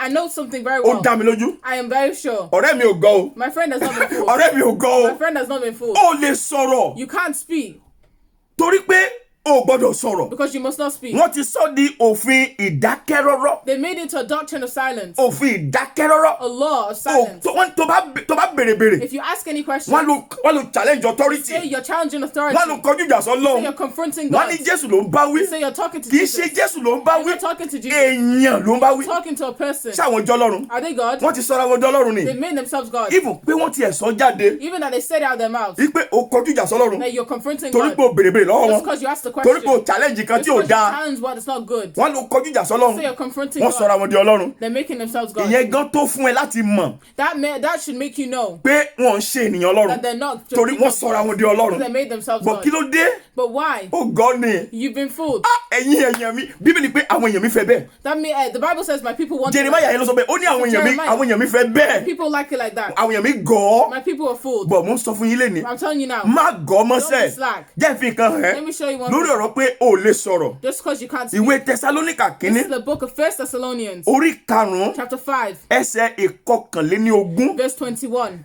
bá mi kọ sórí afẹ́fẹ́. Write it online for me, please. Tẹsalóníkà kínní 1 Thessalonians, orí karùn-ún chapter 5, ẹsẹ̀ ìkọkànléníogún. verse 21. a máa kà á fún yín sà. I'll read it for you. gbọ́ nǹkan tí bíbélì sọ. Listen to what the Bible says. ó ní ẹ máa wádìí ohun gbogbo dájú kí ẹ sì di èyí tí ó ṣe òtítọ́ mú ṣinṣin. It says here, prove all things, hold fast that which is good. báwo ló ṣe fẹ́ wádìí gbogbo nǹkan. How can you look for things? wá béèrè You béèrè. must ask questions. nǹkan tí ò yẹ wá béèrè. Things that are not true, you must ask questions. èyí tó yé ẹ The one that you understand, tó mọ̀ pé àwọn ni òye but they're the ones who don't tó mọ̀ pé understand. wọ́n ṣe You know mistake. they're making ó mistakes. gbọ́dọ̀ challenge You ẹ̀. must challenge them. ó gbọ́dọ̀ sọ pé kíní yóò dá o. You must say this is not good. kíní yóò correct This o. is not correct. ṣùgbọ́n wá ló ń challenge Ọlọ́run. You're saying you're challenging bíbélì God. ní ẹ ṣe The bẹ́ẹ̀. Bible says do that. ó mọ̀ ní tó ṣe kí n ṣe. You know the reason why you don't do wọ́n ti it? ṣe òfin ìdákẹ́jẹ́jẹ́. They've made a doctrine of silence. wọ́n ti sọ di òfin ìjọ. They've made it into a law for the church. ó ti di òfin ìdákẹ́jẹ́jẹ́. From a doctrine of silence. ó gbọ́dọ̀ sọ̀rọ̀. You must not speak. ó lè challenge pastor. You cannot challenge the pastor. ó lè challenge àwọn àlùfáà. You can't challenge the ó lè challenge olùṣọ́ You àgùntàn. can't challenge the ó lè sọ pé jáde shepherds. kíní yóò You correct. can't say, Daddy, this is not correct. níbo lẹ ti rí yẹn sà. Where have you seen that? bíbélì sọ pé The Bible says you can do ó lè ṣe you bẹ́ẹ̀. can't do that. hallelujah. Hallelujah. jẹ́ tún fi nǹkan kan hàn Let yín. me show you another máa thing. fi nǹkan kan hàn yín. I'll show you ìwé another one. Jòhánù kínní. This is the book of 1 John. ìwé Jòhánù kínní. 1 John. bá mi kọ síbẹ̀ Jòhánù kínní. Write it. 1 John, orí ìkẹrin chapter 4, ẹsẹ̀ kínní. verse 1. kí ló sọ. What does it say? rí pé ó fọkàn bá mi lọ sà. Make sure you consider it. ibì kan wà tó le tí mo máa sọ̀rọ̀ nípa ilé ni. There's something very hard that I won't talk about. ṣáà máa fọkàn bá mi lọ. Please be concentrating. olùfẹ́ Beloved, à ń ka Jòhánù kínní. we're reading 1 John, orí kẹrin chapter 4, ẹsẹ̀ kínní. verse 1. olùfẹ́ Beloved, ẹ má ṣe gba gbogbo ẹ̀mí gbọ́. believe not every spirit, ẹ dán àwọn ẹ̀mí wò bí wọ́n bá jẹ́ ti Ọlọ́run. but try the spirits, whether they are they are of God. báwo ló ṣe fẹ́ mọ̀ pé ti Ọlọ́run ni wọ́n. How do you want to know that they are of God? ó ní má gba gbogbo ẹ̀mí gbọ́. Don't believe all ó spirits. gbọ́dọ̀ dán wọn wò. So you must test them. ṣùgbọ́n tó bá dán wọn wò So lénìí if you test them, wọ́n ló ń challenge say authority. you're challenging the authority. wọ́n ló ń challenge authority. Say you're challenging authority. wọ́n ló ń challenge Ọlọ́run. They say you're challenging God. ṣé àwọn lọ́lọ́run ni. Are they God? Ọlọ́run àwọn èèyàn mi mà ti gọ́ kẹ́. And my people have been slack. Ẹ sà ṣé o pẹ̀lú àwọn tó gọ́ ṣá? Are you one of those people who have been slack? Má bínú ṣé o pẹ̀lú àwọn tó jẹ́ mùmú? Are you one? Don't be offended, but are you one of the mumus? Ṣé o jẹ́ kan nínú àwọn Lucozade? Are you one of the Lucozades that are just standing around? Àwọn tó kàn ṣe gọ̀lú. The ones that don't just go in, golu. Hallelujah. Hallelujah. Má gọ́. Don't be fooled. O lè sọ̀rọ̀. You can speak. O lè béèrè. You can ask questions. Nǹkan tí ò bá yé ẹ o lè sọ. Things that you don't understand, you can say. Èyí tó bá yé ẹ. Once that you understand, Tó mọ̀ pé nǹkan tó ń ṣe yóò correct. you know that what they're doing is not correct. Tí wọ́n dẹ̀ ti jẹ́ kó believe pé o lè sọ̀rọ̀. And they're making you believe that you can't Tí speak. ìwọ náà ò dẹ̀ sọ̀rọ̀. And you don't speak. O kàn gọ́ ni o. That means you're just O being kàn gọ́ fooled. ni o. That means you're just being fooled. O kàn gọ́ ni o. That means you're just being slack. Má gọ́.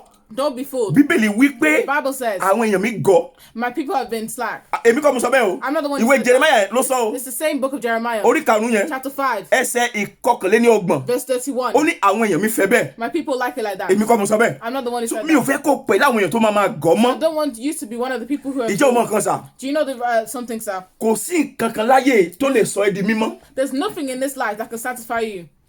Màá tún ọ̀rọ̀ yẹn sọ. I'll re-say that. Èèyàn kankan ò lè di mímọ́ There's no one that can be sanctified pẹ̀lú nǹkan kan. with anything else. Nǹkan ẹyọ kan The ṣoṣo only thing that can sanctify you, tó lè sọ ẹ́ di mímọ́, that can sanctify you, tó lè yà ẹ́ sí mímọ́. that can sanctify you completely, Ẹ sà, òun nìkan tó ń gbọ́ yìí o. is what you're listening to now. Ọ̀rọ̀ Ọlọ́run. The word of God. Jẹ́ kí sáré fi yẹn hàn Let ẹ́. me show you that. Ìwé Jòhánù This is the book of John, orí ìkẹtàdínlógún. the verse 17. I mean, chapter 17. sorry. Ẹsẹ̀ ìkẹtàdínlógún. Verse 17. Ìwé Jòhánù The book of John, orí ìkẹtàdínlógún.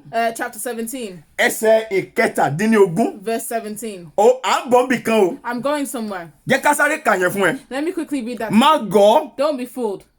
Bíbélì wípé The Bible says, sọ wọ́n di mímọ́ nínú òtítọ́. Òtítọ́ lé ọ̀rọ̀ rẹ. sanctify them through sanctify them through thy truth. Thy word is truth. Ọ̀rọ̀ rẹ. Your word. Ọ̀rọ̀ Ọlọ́run ló lè sọ ẹ́ di It's mímọ́. only God's word that can Omi sanctify you. àgbọn ò ń sọ̀yàn di mímọ́. The water of a coconut cannot sanctify you. Omi kankan ò ń sọ̀yàn di mímọ́. There's no water that can sanctify you. Ọ̀dà kò lè sọ ẹ́ di mímọ́. A sponge cannot sanctify you. Òróró Oil kò lè sọ ẹ́ di mímọ́. cannot sanctify you. In fact, àdúrà A prayer kò lè sọ ẹ́ di mímọ́. cannot sanctify you. Nǹkan tó lè sọ ẹ́ di mímọ́. The only thing that can sanctify you Èmi kọ́ mo mà kọ́. I'm not the one who wrote this. Ọ̀rọ̀ Ọlọ́run. This is the word of God. Ẹ̀sà ìjọ ìmọ̀dí tá a ṣe ń gọ̀. You know the reason why you're being fooled? A ti kọ́ wo inú ọ̀rọ̀ yìí. You don't look into the scriptures. Bíbélì pé àwọn èèyàn mi fẹ́ bẹ́ẹ̀. They said the Bible says my people. Àwọn èèyàn mi ti gọ̀, kí ni mo My fẹ́ ṣe? people can be fooled. What can I do? Ọ̀rọ̀ Ọlọ́run sọ wípé The Bible says, sọ wọ́n di mímọ́. say sanctify them. Sọ wọ́n di mímọ́. Sanctify them. Yà wọ́n sí mímọ́ Sanctify them pẹ̀lú ọ̀rọ̀ rẹ. with your word. Torí ọ̀rọ̀ rẹ Because your word ni òtítọ́. is the truth. Ọ̀rọ̀ Ọlọ́run nìkan Only the word of God ló lè sọ ẹ́ di mímọ́. that can sanctify you. Ṣé rí pé àwa la kàn gọ̀? So now do you see that we're the only ones Ṣé rí that pé are nǹkan tí fooled? Jeremiah sọ yẹn òótọ́ ni? You see what Jeremiah said is true. Ó ní àwọn èèyàn mi fẹ́ bẹ́ẹ̀. My people like it. Àwọn Like èèyàn mi that. kàn fẹ́ bẹ́ẹ̀. My people want it like Àwọn that. èèyàn mi fẹ́ bẹ́ẹ̀. My people want it like that. Ẹ̀sà ẹ jẹ́ kúrò lórí yẹn. Let me leave that one now. Mo fẹ́ fọwọ́ ba nǹkan kan tó máa já àwọn èèyàn láyà o. I want to just go slightly touch on something that can. Mo fẹ́ fọwọ́ kan kankan ó máa bà yín lẹ́rù o. I just want to quickly touch on something that can scare you a little bit. Ọ̀nà kan tún wà táwọn èèyàn mi ti gọ̀ gan-an. Another place where my people have been fooled. Mo fẹ́ ṣàlàyé ọ̀rọ̀ yẹn díẹ̀. I want to talk about. Mo fẹ́ ṣàlàyé ọ̀rọ̀ yẹn I díẹ̀. just want to explain it a bit. Mo fẹ́ ṣàlàyé ọ̀rọ̀ yẹn I díẹ̀. just want to explain it a bit. Mo fẹ́ kó fọkàn bá mi lọ o. I want you to follow me. Ìdámẹ́wàá. I'm talking about tithes. Mo fẹ́ ká farabalẹ̀ gbọ́ ilé dáadáa. I want you to sit down and listen to this very well. Ìdámẹ́wàá. Tithes. Àwọn èèyàn mi ti gọ̀ gan. My people have been very fooled on this. Ẹ̀sà mi ò lè gọ̀ mọ́. No. I cannot be fooled anymore. Mi ò lè gọ̀ mọ́. I cannot be fooled Mo ti anymore. kọjá èèyàn tó gbọ́dọ̀ gọ̀. I'm no Mo ti longer. kọjá ẹ̀. I'm no longer a person you can be fooled. Kì í ṣe ti gbéraga. It's not me. I'm not bragging. Mo mọ̀ ni. I just know. Mo ti kọjá èèyàn tó gbọ́dọ̀ gọ̀. I've gone past the. Ẹ̀sà ìwọ náà ò gbọ́dọ̀ gọ̀ mọ́. You must not be fooled Bíbélì anymore. sọ pé àwọn èèyàn mi gọ̀. The Bible says my people have been slack. Àwọn èèyàn mi fẹ́ bẹ́ẹ̀ wọ́n ti My gọ̀ people wọ́n like it gọ̀. like that. My people have been slack. A ti gọ̀ lórí ọ̀rọ̀ ìdámẹ́wàá. I've been slack on tithes. Jẹ́ sọ kékeré. Mo fẹ́ ṣe ojú ẹ̀ sí nǹkan kékeré ń bẹ̀. Let me just show you something small. Málákì orí kejì. Malachi chapter 2. a ka ẹsẹ̀ kínní àti èkejì. We'll read verse 1 and 2. Eléyìí mo máa farabalẹ̀ ká fún yín dáadáa. I will calm down and I'll read this one very well. Málákì orí kejì. Malachi chapter 2. Ẹsẹ̀ kínní àti èkejì. Verse 1 and 2. Jẹ́ kí n kà fún ẹ. Let me read it for you. Ǹjẹ́ nísinsìnyí And now, ẹ̀yin àlùfáà. O ye priests. Ẹ sà kí ló ń ṣe àwọn èèyàn wa náà? What's wrong with our people? Ẹ má bínú kí ló ń ṣe àwọn èèyàn mi? What's wrong with my people?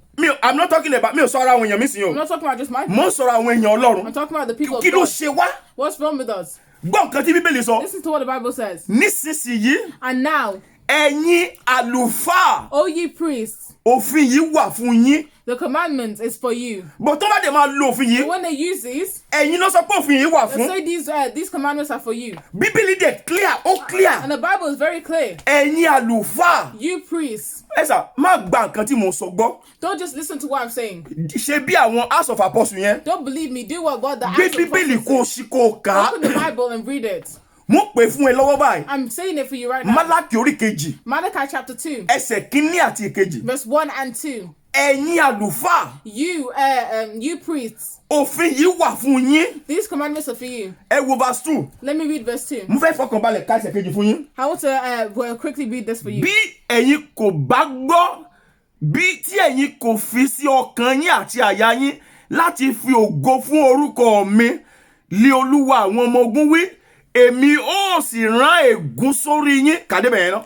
If you will not hear, and if you will not lay it to heart, to give glory unto my name, saith the Lord of hosts, I will even send a curse upon you, and I will curse your blessing. Ó ní lóòótọ́ mo tiẹ̀ ti fi yín ré ná. Yea, I have cursed them already. Mo ti kọ̀ sí yín ná. I have already cursed you. Ẹ sà ìjẹ́ mọ̀ pé ọ̀rọ̀ yìí You know this word ni wòlíì yẹn sọ is what the prophet títí lọ dé said. chapter 3 All the way to chapter 3. títí lọ wọ chapter All the 4. way to chapter 4. Ṣùgbọ́n tó bá ti fẹ́ kọ̀ tiẹ̀ fún But yín, when they want to quote it to you, wọ́n á kàn pé Malachi chapter 3. they'll just read Malachi chapter 3, Wọ́n ní ẹsẹ̀ kẹwàá. verse 10. Wọ́n ní ẹsẹ̀ kẹwàá. Verse 10. Wọ́n ní mú gbogbo ìdámẹ́wàá wá. Say, bring all your Wọ́n tithes. dẹ̀ bẹ̀ sí sọ ègún tó wà mẹ́ tó bá mu wá. That's it, reading all the curses. Àwọn àlùfáà The priests. ni Ọlọ́run dẹ̀ gégùn fún That's what these curses are for. lórí ọ̀rọ̀ ìdámẹ́wàá. On the topic of Màá tithes. sọ fún yín lénìí I'll tell you now. ìdí tọ́lọ̀ ṣe gégùn fún wọn. The reason that God cursed them is Àwọn èèyàn mi ti gọ́ kí ni ju my o. people have been fooled too much. Ọlọ́run gégùn fún wọn God cursed them. torí nǹkan tí ìdámẹ́wàá wà Because fún. the reason for tithes is Tabari díẹ̀ tó ń ṣe ni. if we only see small people who small amount of Ìdámẹ́wàá people. wà fún àwọn opó, The tithes is for widows, àwọn ọmọ aláìní bàbá àti aláìní ìyá, for fatherless and motherless, àti àwọn àlejò. and strangers. Màá repeat ẹ̀, àwọn Repeat it. opó, Widows, aláìní bàbá aláìní ìyá, fatherless and motherless, àti àwọn àlejò. and strangers.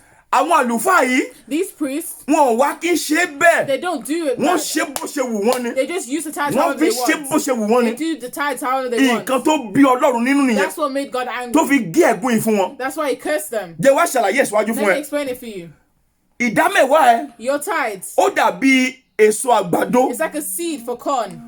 Ó fẹ́ gbin èso àgbàdo. You want to plant a seed Ó for wá corn. gbé sáàárín òkúta. You put it in the midst of rocks. Ó wá lọ ń gbàdúrà And then you're praying. pé Ọlọ́run mo ti san ìdámẹ́wàá mi. I have paid my O tithes. gbọ́dọ̀ bùkún mi. You must bless me. You are a fool. Ó ti dá mu burúkú ni ẹ́. You are a terrible mumu. Ó nígbà tí ọ̀rọ̀ yìí clear When this is very clear, tí wọn ò bá lò ó fún nǹkan tó yẹ kó lò ó fún yẹn. they don't use it for what they're supposed to do. Fún àwọn opó, For the widows, àwọn aláìní bàbá, fatherless, àwọn aláìní ìyá the motherless, àti àwọn àlejò. and the strangers. Ẹ̀sà tó bá expect ìbùkún látọ̀dọ̀ Ọlọ́run. If you're expecting blessing, Sincerely speaking, Sincerely speaking. 100% ni mumu ẹ. 100% is your mumu. Your mumu is mumucious. Your mumu is very mumu. Ìwọ gan ló yẹ kó máa pè ní Lucozade. You are the one that's supposed to call Ìwọ this. gan, mo sorry, ìwọ ló yẹ kó máa pè ní Dundee. I'm sorry, you are Dundee. Bíbélì sọ pé The Bible says Jésù fúnra ẹ̀ ló sọ̀rọ̀ yìí o. that Jesus is the one who Jésù ló sọ̀rọ̀ yìí. Jesus said this. Nínú ìwé Matthew. The book of Matthew. Bá mi kọ yẹn síbẹ̀. Make sure you write it. Matthew orí keje. Matthew chapter 7.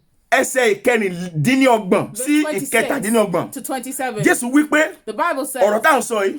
What we're talking about Olùdàbí now, èèyàn tó kọ́ ilé sí orí iyanrìn. it's like someone building a house on A sand. máa kabẹ̀ fún yín. I'll read it for Matthew you. orí keje. Matthew chapter 7 Ẹsẹ̀ kẹrìndínlọ́gbọ̀n verse 26 sí ìkẹtàdínlọ́gbọ̀n. to 27. Ó ní ó dàbí ẹni tó kọ́ ilé. It's like a person. Ó kọ́ sórí iyanrìn. He built on sand. Ó wá ń gbàdúrà. And then they're praying. Ó wá ń bẹ Ọlọ́run. And they're begging Má God, jẹ́ kí ilé yìí wó. don't let this house collapse. Bá mi di ilé yìí mú. Please hold this house house for me. ó mọ̀ kí tọ́lọ́run sọ You know what God said? Ọlọ́run ní mùmú lè yàn yẹn. God said that person is a Mátíù demon. orí keje Matthew chapter 7, ẹsẹ̀ ìkẹrìndínlọ́gbọ̀n verse 26 sí ìkẹtàdínlọ́gbọ̀n. to 27. wíìlì pé ọ̀dẹ̀ lè yàn yẹn. The Bible says that person is a fool. ẹ jẹ́ ká kà fún yín. Let me read it. ó nítorí òjò máa rọ̀ So it says because rain will fall ilé yẹn lè máa wó. and that house will fall. ìfà ó ló máa wó It will gidigidi. collapse very ẹ jẹ́ kí n ka ẹsẹ̀ ìkẹtàdínlọ́gbọ̀n fún yín. Let me read verse 27.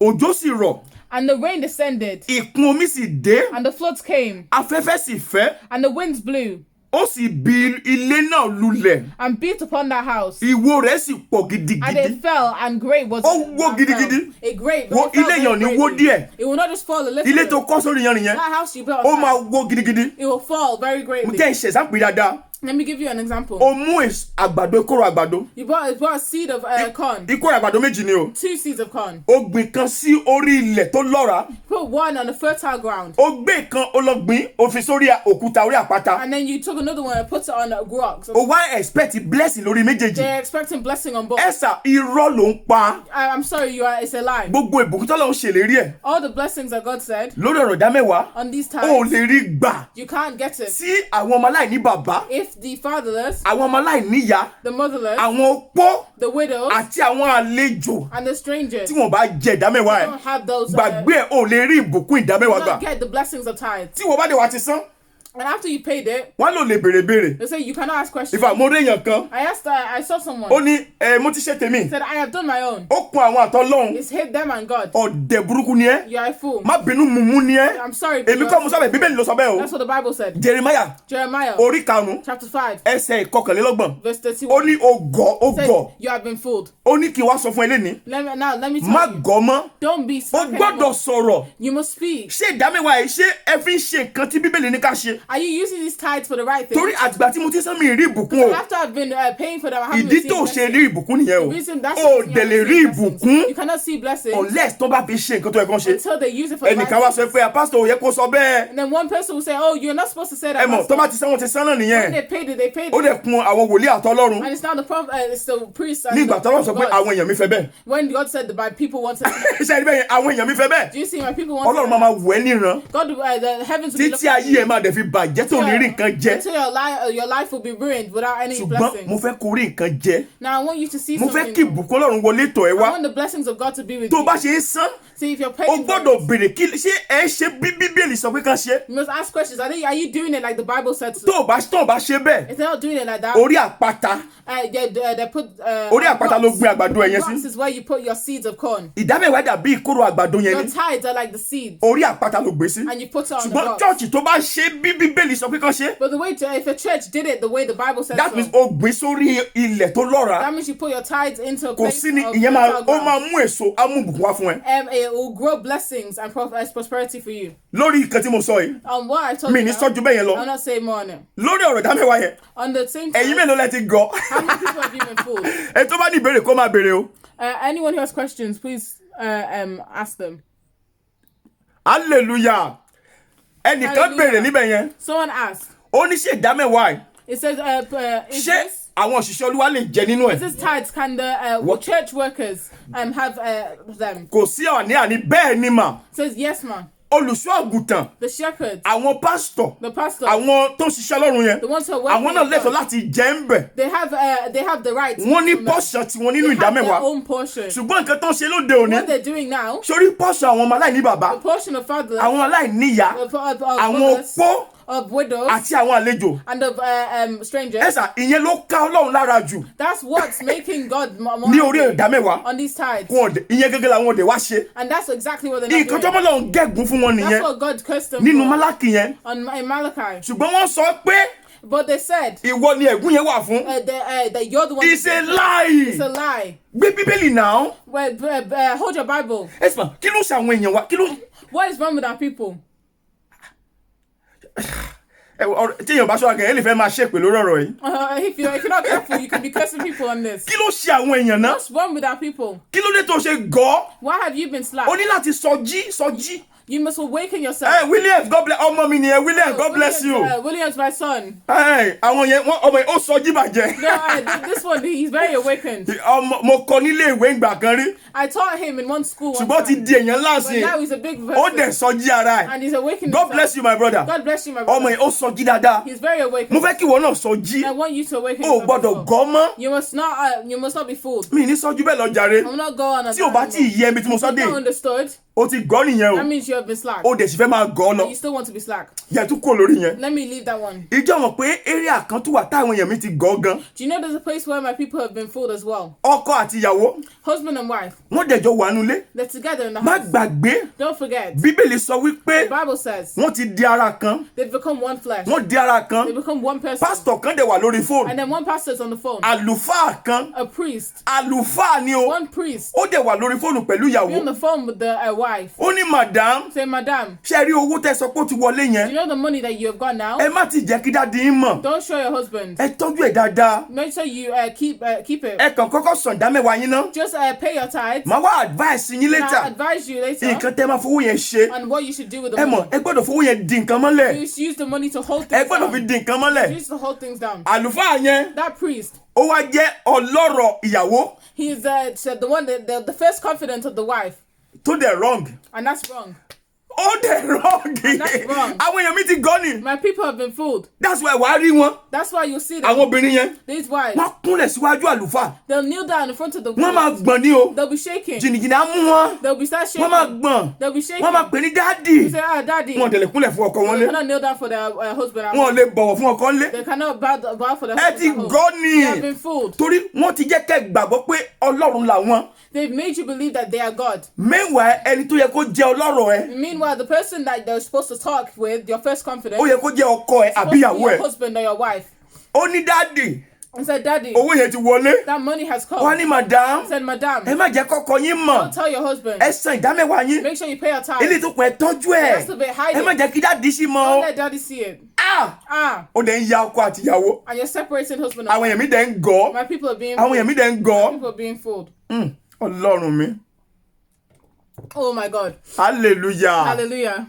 Jẹ́ fi nǹkan hàn ẹ́. Let me show you one thing. Ìwé Máàkù, This is the book of Mark, orí kẹwàá. chapter 10. Orí kẹwàá. Chapter 10. Ìwé Máàkù, Mark, orí kẹwàá. chapter 10, Ẹsẹ̀ kẹjọ. verse 8. Ẹsẹ̀ kẹjọ. Verse 8. Máa kà kí tó wà bẹ̀ fún I'll ẹ. read it for you. Àwọn méjèèjì sì di ara kan. Nítorí náà, wọn kì í ṣe méjì mọ́ bí kò ṣe ara kan. And they two shall be one flesh, so they are no more two, but one flesh. Wọn ò ṣe méjì mọ́. They're not two anymore. Wọ́n ti di ẹyọ kan. They are one. Àwọn tó jẹ́ pé wọn ò ṣe méjì mọ́. Those people that are not two, Tó jẹ́ pé wọ́n ti di anymore, ẹyọ kan. they're now one. Ìwọ wá sọ fún kan nu wọn. You're telling one of them, Má jẹ́ kí dáàdì mọ̀. don't let daddy know. Ṣá kọ́kọ́ sàn dámẹ́wàá ẹ̀ náà. Just pay your tithe. Olè ni ẹ́. You are a thief. Olè ni ẹ́. Àlùfáà olè. Priest, you are a thief. Àlùfáà You are a priest, you are olè ni ẹ́. a thief. Ìwọ màdámù yẹn náà. Now, madam, Ó gọ̀. you are being fooled. Torí o ti gbàgbé Because kankan. you've forgotten Pé something. ìwọ àtọkọ You ẹ. and your husband, Ẹ ti di kan náà. you are now one. Ẹ ṣe méjì mọ́. Not two anymore. Ọkọ ẹ ló yẹ kó jẹ́ ọlọ́rọ̀ ẹ. Your husband is supposed to be your first confidant. Ìyàwó ẹ ló yẹ kó jẹ́ Your ọlọ́rọ̀ ẹ. wife is supposed to be your first confidant. Ṣùgbọ́n wọ́n ti kọ́ tiẹ̀ mẹ́ lọ́wọ́. They've cut out Torí ọ̀rọ̀ tó ti kó sí yín lórí. of what they put in Wọ́n your ti jẹ́ head. kẹ́ gbà pé àwọn ni Ọlọ́run. They've made you believe that they are Ó wá God. ti sọ wọ́n di ọlọ́rọ̀ Now ẹ. you made them your first Ó wá lè bá confidant. ọkọ àbí ìyàwó sọ̀rọ̀ mọ́. And you can't even talk to your Ó husband. dẹ̀ or bẹ̀rẹ̀ wife sí ní anymore. ṣìnà kiri. And now Ó you're kàn ń going mísì ẹ̀ kiri. You're just missing everywhere. Genesis sọ bákan náà o. Genesis chapter 2, Orí kejì verse 24. ẹsẹ̀ kẹrìnléníogún. Verse Ó 24. sọ fìdí ẹ̀ múlẹ̀. It says, Genesis orí kejì. Genesis Orí chapter kejì 2, ẹsẹ̀ kẹrìnléníogún. verse Ó 24. fìdí ẹ̀ múlẹ̀ o. It told Ó ní wọn ò ṣe méjì mọ́. so they are not two anymore. Ó ní wọ́n ti di ẹyọ They are kan. now one. Ó ní wọn ò ṣe méjì mọ́. They're not two Ó anymore. ní wọ́n ti di ẹyọ They're kan. now one. Ìwé Matthew ó fìdí ẹ̀ múlẹ̀. The book of Matthew, Ó tún sọ dáadáa it says it very well. ní orí kọkàndínlógún Chapter 19, ẹsẹ̀ karùn-ún. verse 5. Orí kọkàndínlógún Chapter 19, ẹsẹ̀ karùn-ún. verse 5. Ó ní wọn ò ṣe méjì mọ́. They're not two Ó anymore. ní wọ́n ti di ẹyọ kan. They are now one. Má gọ̀ ọ́. Don't be fooled. Àwọn èèyàn mi ti gọ̀ tipẹ́. My people have been fooled for a Ìjọ long mọ̀ pé time. lórí ọ̀rọ̀ òṣèlú Do you know on the topic of politics, àwọn èèyàn mi náà ń gọ̀ ọ́. my people are also being slack. lórí ọ̀rọ̀ òṣèlú on politics. àwọn èèyàn mi tún gọ̀. They're also being fooled. ẹ mọ̀ pé ẹni yóò lè ní. You know this person is a thief. ṣùgbọ́n tó bá ti dìgbà election But when it's time for election, á mú owó wá, he'll bring money. á gbé ráìsì wá, He'll bring rice. á gbé gàrí wá, He'll bring gari. á gbé iṣu. He'll bring yam. àwọn èèyàn mi á gbà á. My people will accept it. wọ́n á dìbò fún ènìyàn olè They'll sell their votes for a thief. tó lè bá ti wọlé, When the thief is now elected, á gbàgbé wọn. the thief will then forget them.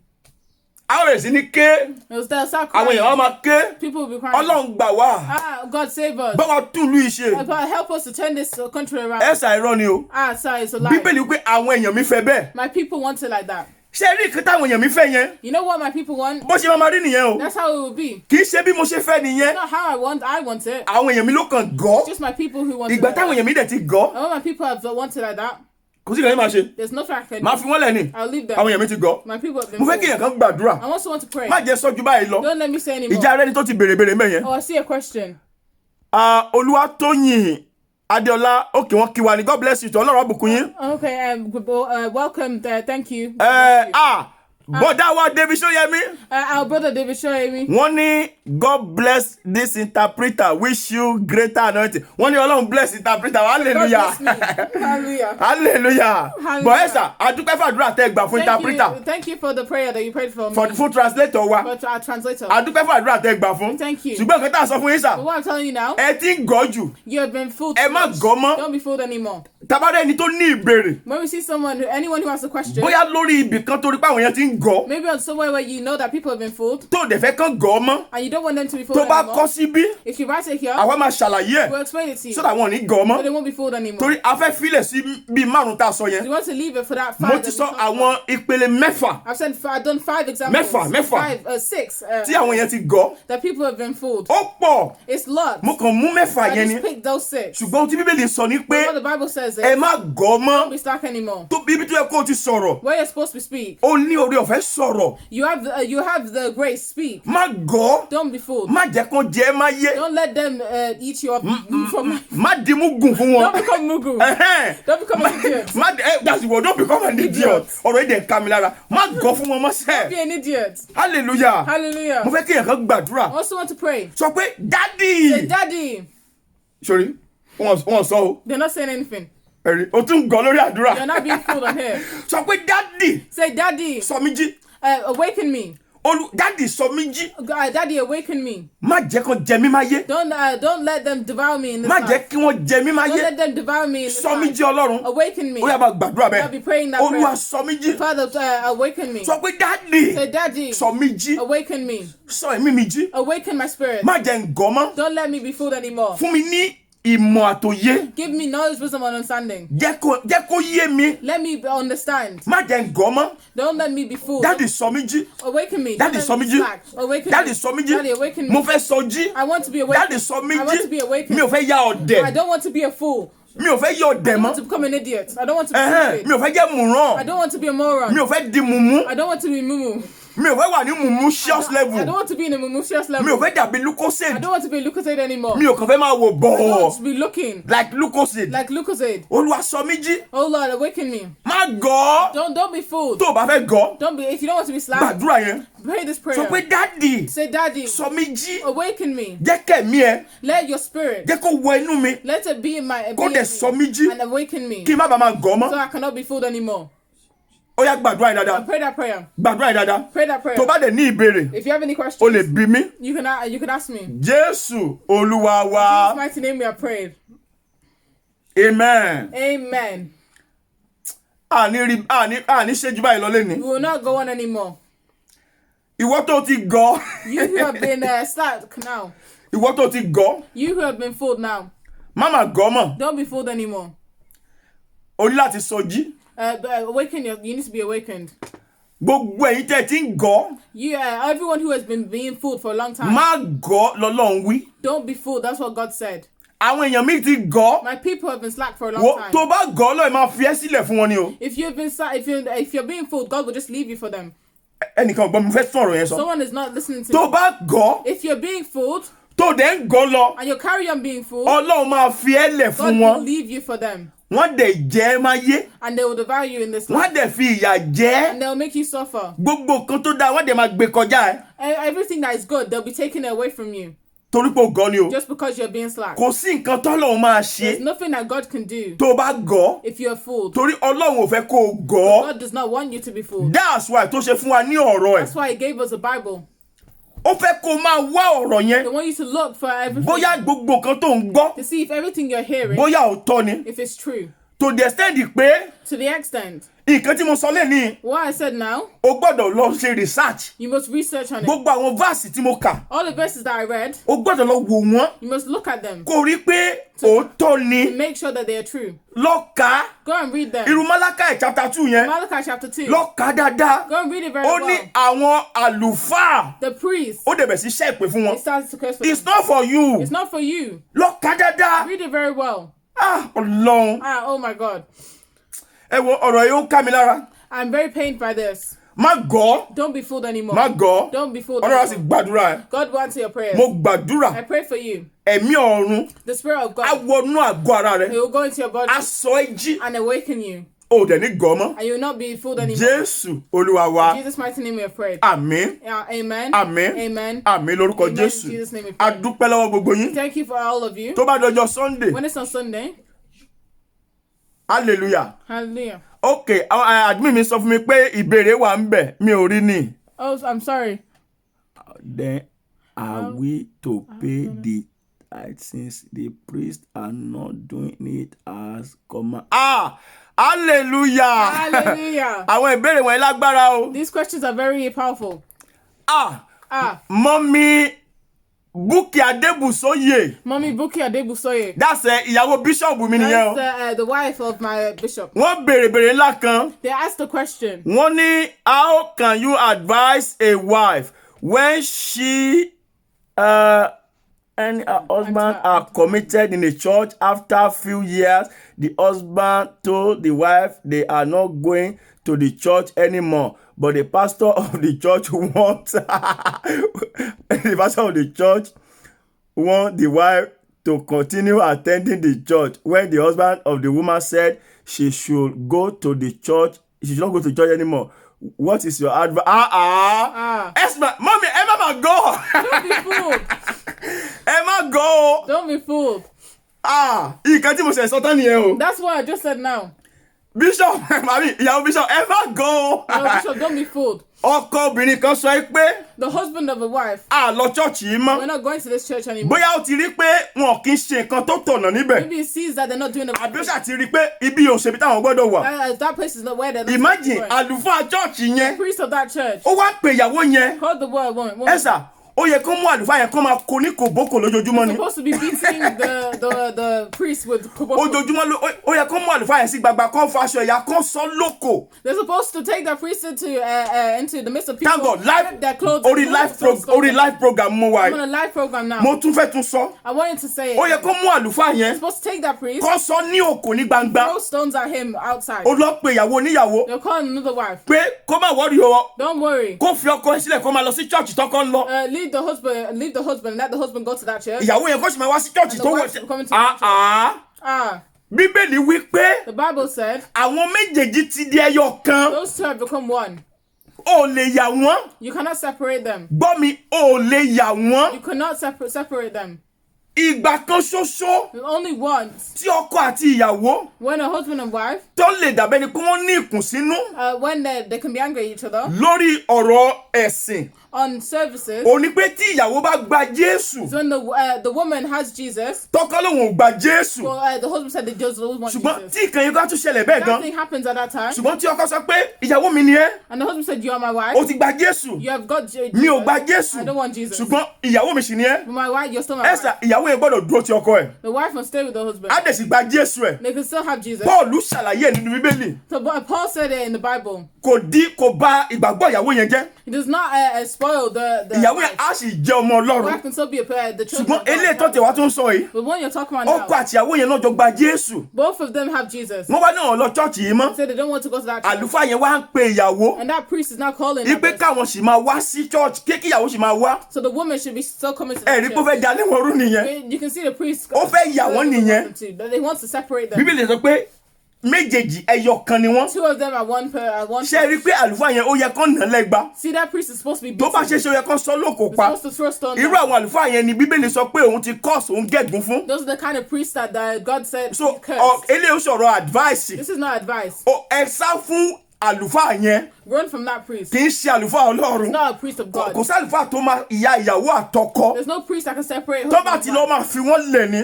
When they go, he will leave tó bá them. tẹ̀ fẹ́ bá wọn sọ̀rọ̀ ó lè pe àwọn méjèèjì. them. ó lè pe àwọn méjèèjì. He can call both of ọkọ them. pé baálé ilé ìyẹn Or call ọkọ the husband kó bá sọ̀rọ̀ and call kí ló them. ń ṣẹlẹ̀. What is happening? ṣé aṣẹ̀yìn ni Did we offend you? àbí à ń ṣe kan tẹ́ ò fẹ́ Or are we doing something you don't like? àbí tí kò tọ̀ nínú Bíbélì. Or it's not in the Bible? àdẹ̀jọ sọ And we'll talk about tọkọ it. bá dẹ̀ rí i pé And if the husband says, àwa la ṣe mistake we're the ones who didn't á dẹ̀ mistake, padà they'll come. ṣùgbọ́n wá pe ìyàwó But you might go pé to kí ìyàwó the sì máa wá should still be coming. ẹ lọ fún àlùfáà yẹn lẹ́gba Go and beat that priest. ẹ make sure pé ẹ nà Make lẹ́gba sure you beat that priest very well. mo lè wá bá yín nà I sà can help you to beat them. mo sáìnì sí I assigned to ẹ jẹ́ kán nà àlùfáà yẹn lẹ́gba beat that kì í priest. ṣe àlùfáà Ọlọ́run Not the priest of God. Olúwa gbọ́ àdúrà wa God wants ká tó lọ tá a bá tún rí ìbéèrè Before we go, if you see aha anything. ìbéèrè kan tún wà ń bẹ̀ ìbéèrè kan tún wà ń bẹ̀ ẹ Oh, sọ̀rọ̀ there's another question. láti ọ̀dọ̀ ìyáàfin This is from Iyafi. Ọmọṣẹ́yìn Títílọpẹ́. I'm going to show you Titi Only how then are we to pay the tithe since the priests are not doing it as come? Mo ti mọ̀ pé yẹn kan máa béèrè. I knew someone would ask that question. That is not a true part. God bless you. Fọláṣadé, God bless you. For that show, God bless you. Àwọn yẹn wọn ò gọ́ ni àwọn tí ò gọ́ nìyẹn. Those are the people who are not. Àwọn yẹn ò gọ́. People are not fools. Inú mi dẹ̀ ń dùn. I'm not happy. Tí bá ti rí àwọn tí ò gọ́. When I see people who are not slack, Ṣé o ti rẹ̀ ni? I'm not tired. I'm not tired. Àbò fẹ́ gọ́ ni. No, I do want to be full. Èmi ò lè gọ́. Okay. Hallelujah.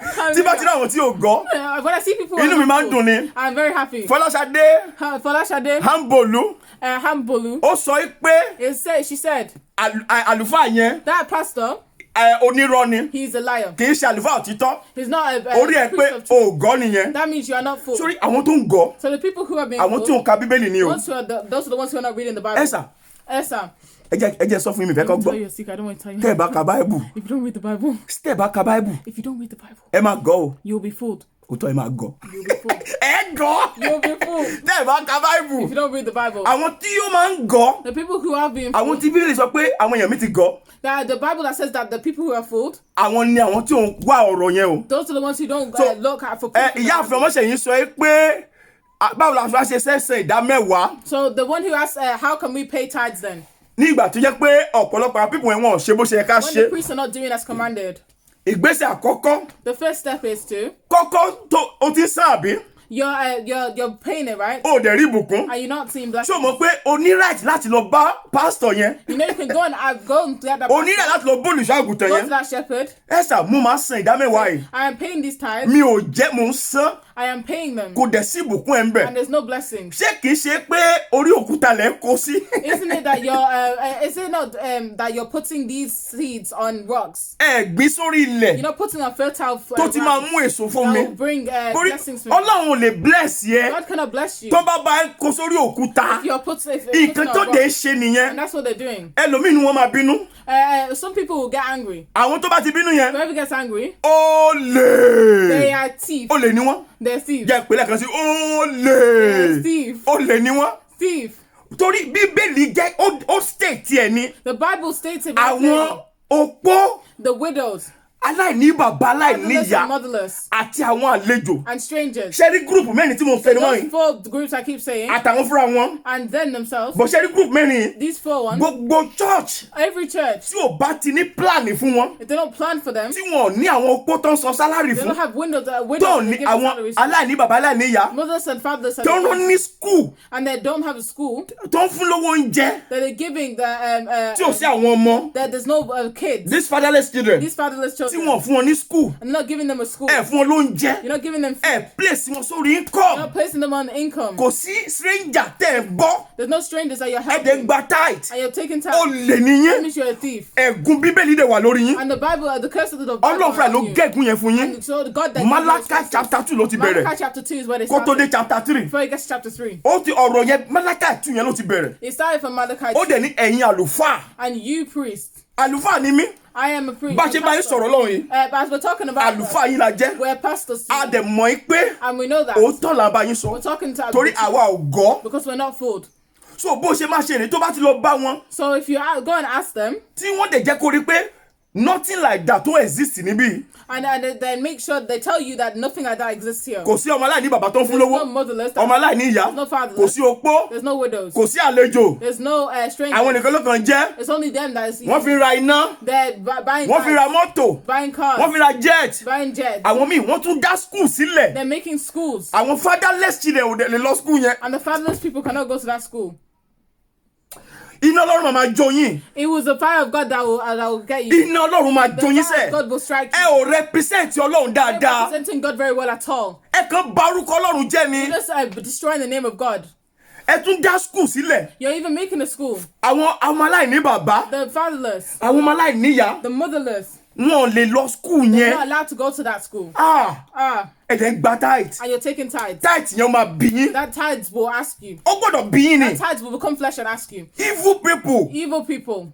Such people ayéyan mi. Such people might Má máa san tithe yẹn mọ́ don't síbẹ̀. pay tithes there. Tó bá ṣe ń san You're síbẹ̀. still paying it there. Nǹkan méjì ló ń ṣe. There's two things you're doing. Ò ń gọ́. You're being fooled Ó dẹ̀ lè rí ìbùkún ẹ̀ and you gbà. cannot get blessing. Ó mọ̀ díẹ̀. Do you know the Torí reason? pé kò lọ sí orí fertile It's not ground. going to fertile Ó ground. wá better It's better. kó o yọ tithe yẹn. Take your tithes Kí wo fúnra ẹ and for you. fi hàn Ọlọ́run pé ìdá mẹ́wàá ẹ̀ rèé. So God, this is your Kó wá tithe. máa fi rán ọmọ aláìní bàbá kan ní school. And then be helping one fatherless child Kó kàn make up mind yẹ. to make up your Pé mind. ọmọ aláìní bàbá ẹ̀. This Ọmọ father, aláìní ìyá ẹ̀. this motherless Woman ẹ̀ tọkọ ẹ̀ ti kú. woman that Opó. that husband has died, this widow, Pé inú ẹ̀ máa dùn lójoojúmọ́. that she'll be happy all Pé the time. as long as tí n bá ti ń gba sálárì o. As I'm taking my salary Tí owó ń wọ ọwọ́ mi. and money is Àbí coming tí mo rí from oúnjẹ and jẹ. I'm seeing food, Ìdá mẹ́wàá nǹkan mi. my tithes, Màá máa fi jẹ́ kóbìnrin jẹun. I'll be giving this woman. Ìjọ ọmọ kan tó ń You ṣe. know what you're doing?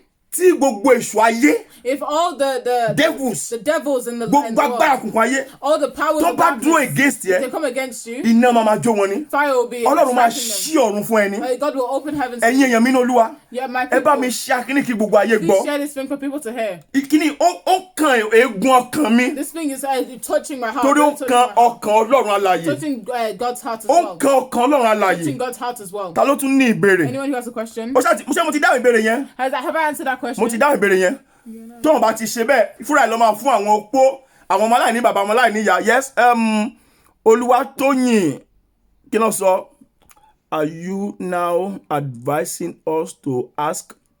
Bẹ́ẹ̀ ni náà. Yeah, that's what I'm saying all this time. Ẹ má máa gọ̀. Don't be fooled. Nǹkan tó máa they always say pé o ní right láti béèrè béèrè. They always say you don't have the right to ask Ó dàbẹ̀ ni questions. pé mọ́mì yẹn ṣe join wa ni. See, it seems like that mommy has A ti sọ̀rọ̀ nípa the doctrine of We silence. talked about the doctrine of silence Tó ń already. fẹ́ pé wọ́n fẹ́ kó They sọ̀rọ̀. don't want you to speak. Mẹ́wàá o ní right láti sọ̀rọ̀. But you have the right to O speak. ní right láti béèrè béèrè. You have the right to ask O lè questions. challenge. You can challenge them. Bíbélì sọ pé tó bá challenge The wa Bible said if they challenge pé us, a gbọ́dọ̀ mú sùúrù. we must have Ká dẹ̀ patience dá wọn lóhùn. and answer them. Ká ṣàlàyé nǹkan tó bá béèrè. And explain what they Nǹkan tí ask. Báíbù sọ nìyẹn. That's what the Bible Bọ̀ says. táwọn bá wá gbà But if they don't accept, tí wọn ò mú sùúrù láti ṣàlàyé fún ẹ, wọn ń ṣàlùfáà Ọlọ́run. they're not priests of You God. can ask them. You can Ìwé ask them. Tẹsalóníkà kínní First Thessalonians orí karùn-ún chapter 5, ẹsẹ̀ 21. verse 21. A ti sọ tẹ́lẹ̀ mà. We've told Ó dàbí you pé ẹsẹ̀ join ni. Have you just joined? Àti First John First John, orí kẹrin chapter 4, ẹsẹ̀ kínní verse 1. gbogbo nǹkan yìí láti kà tẹ́lẹ̀. We've already read this Ẹ already. make sure pé ẹ gbọ́ kínní láti bẹ̀rẹ̀. Make sure you hear this from the Ó beginning. máa yé yín dáadáa. You understand very You well. have the right to ask. You have the right to Pé ask.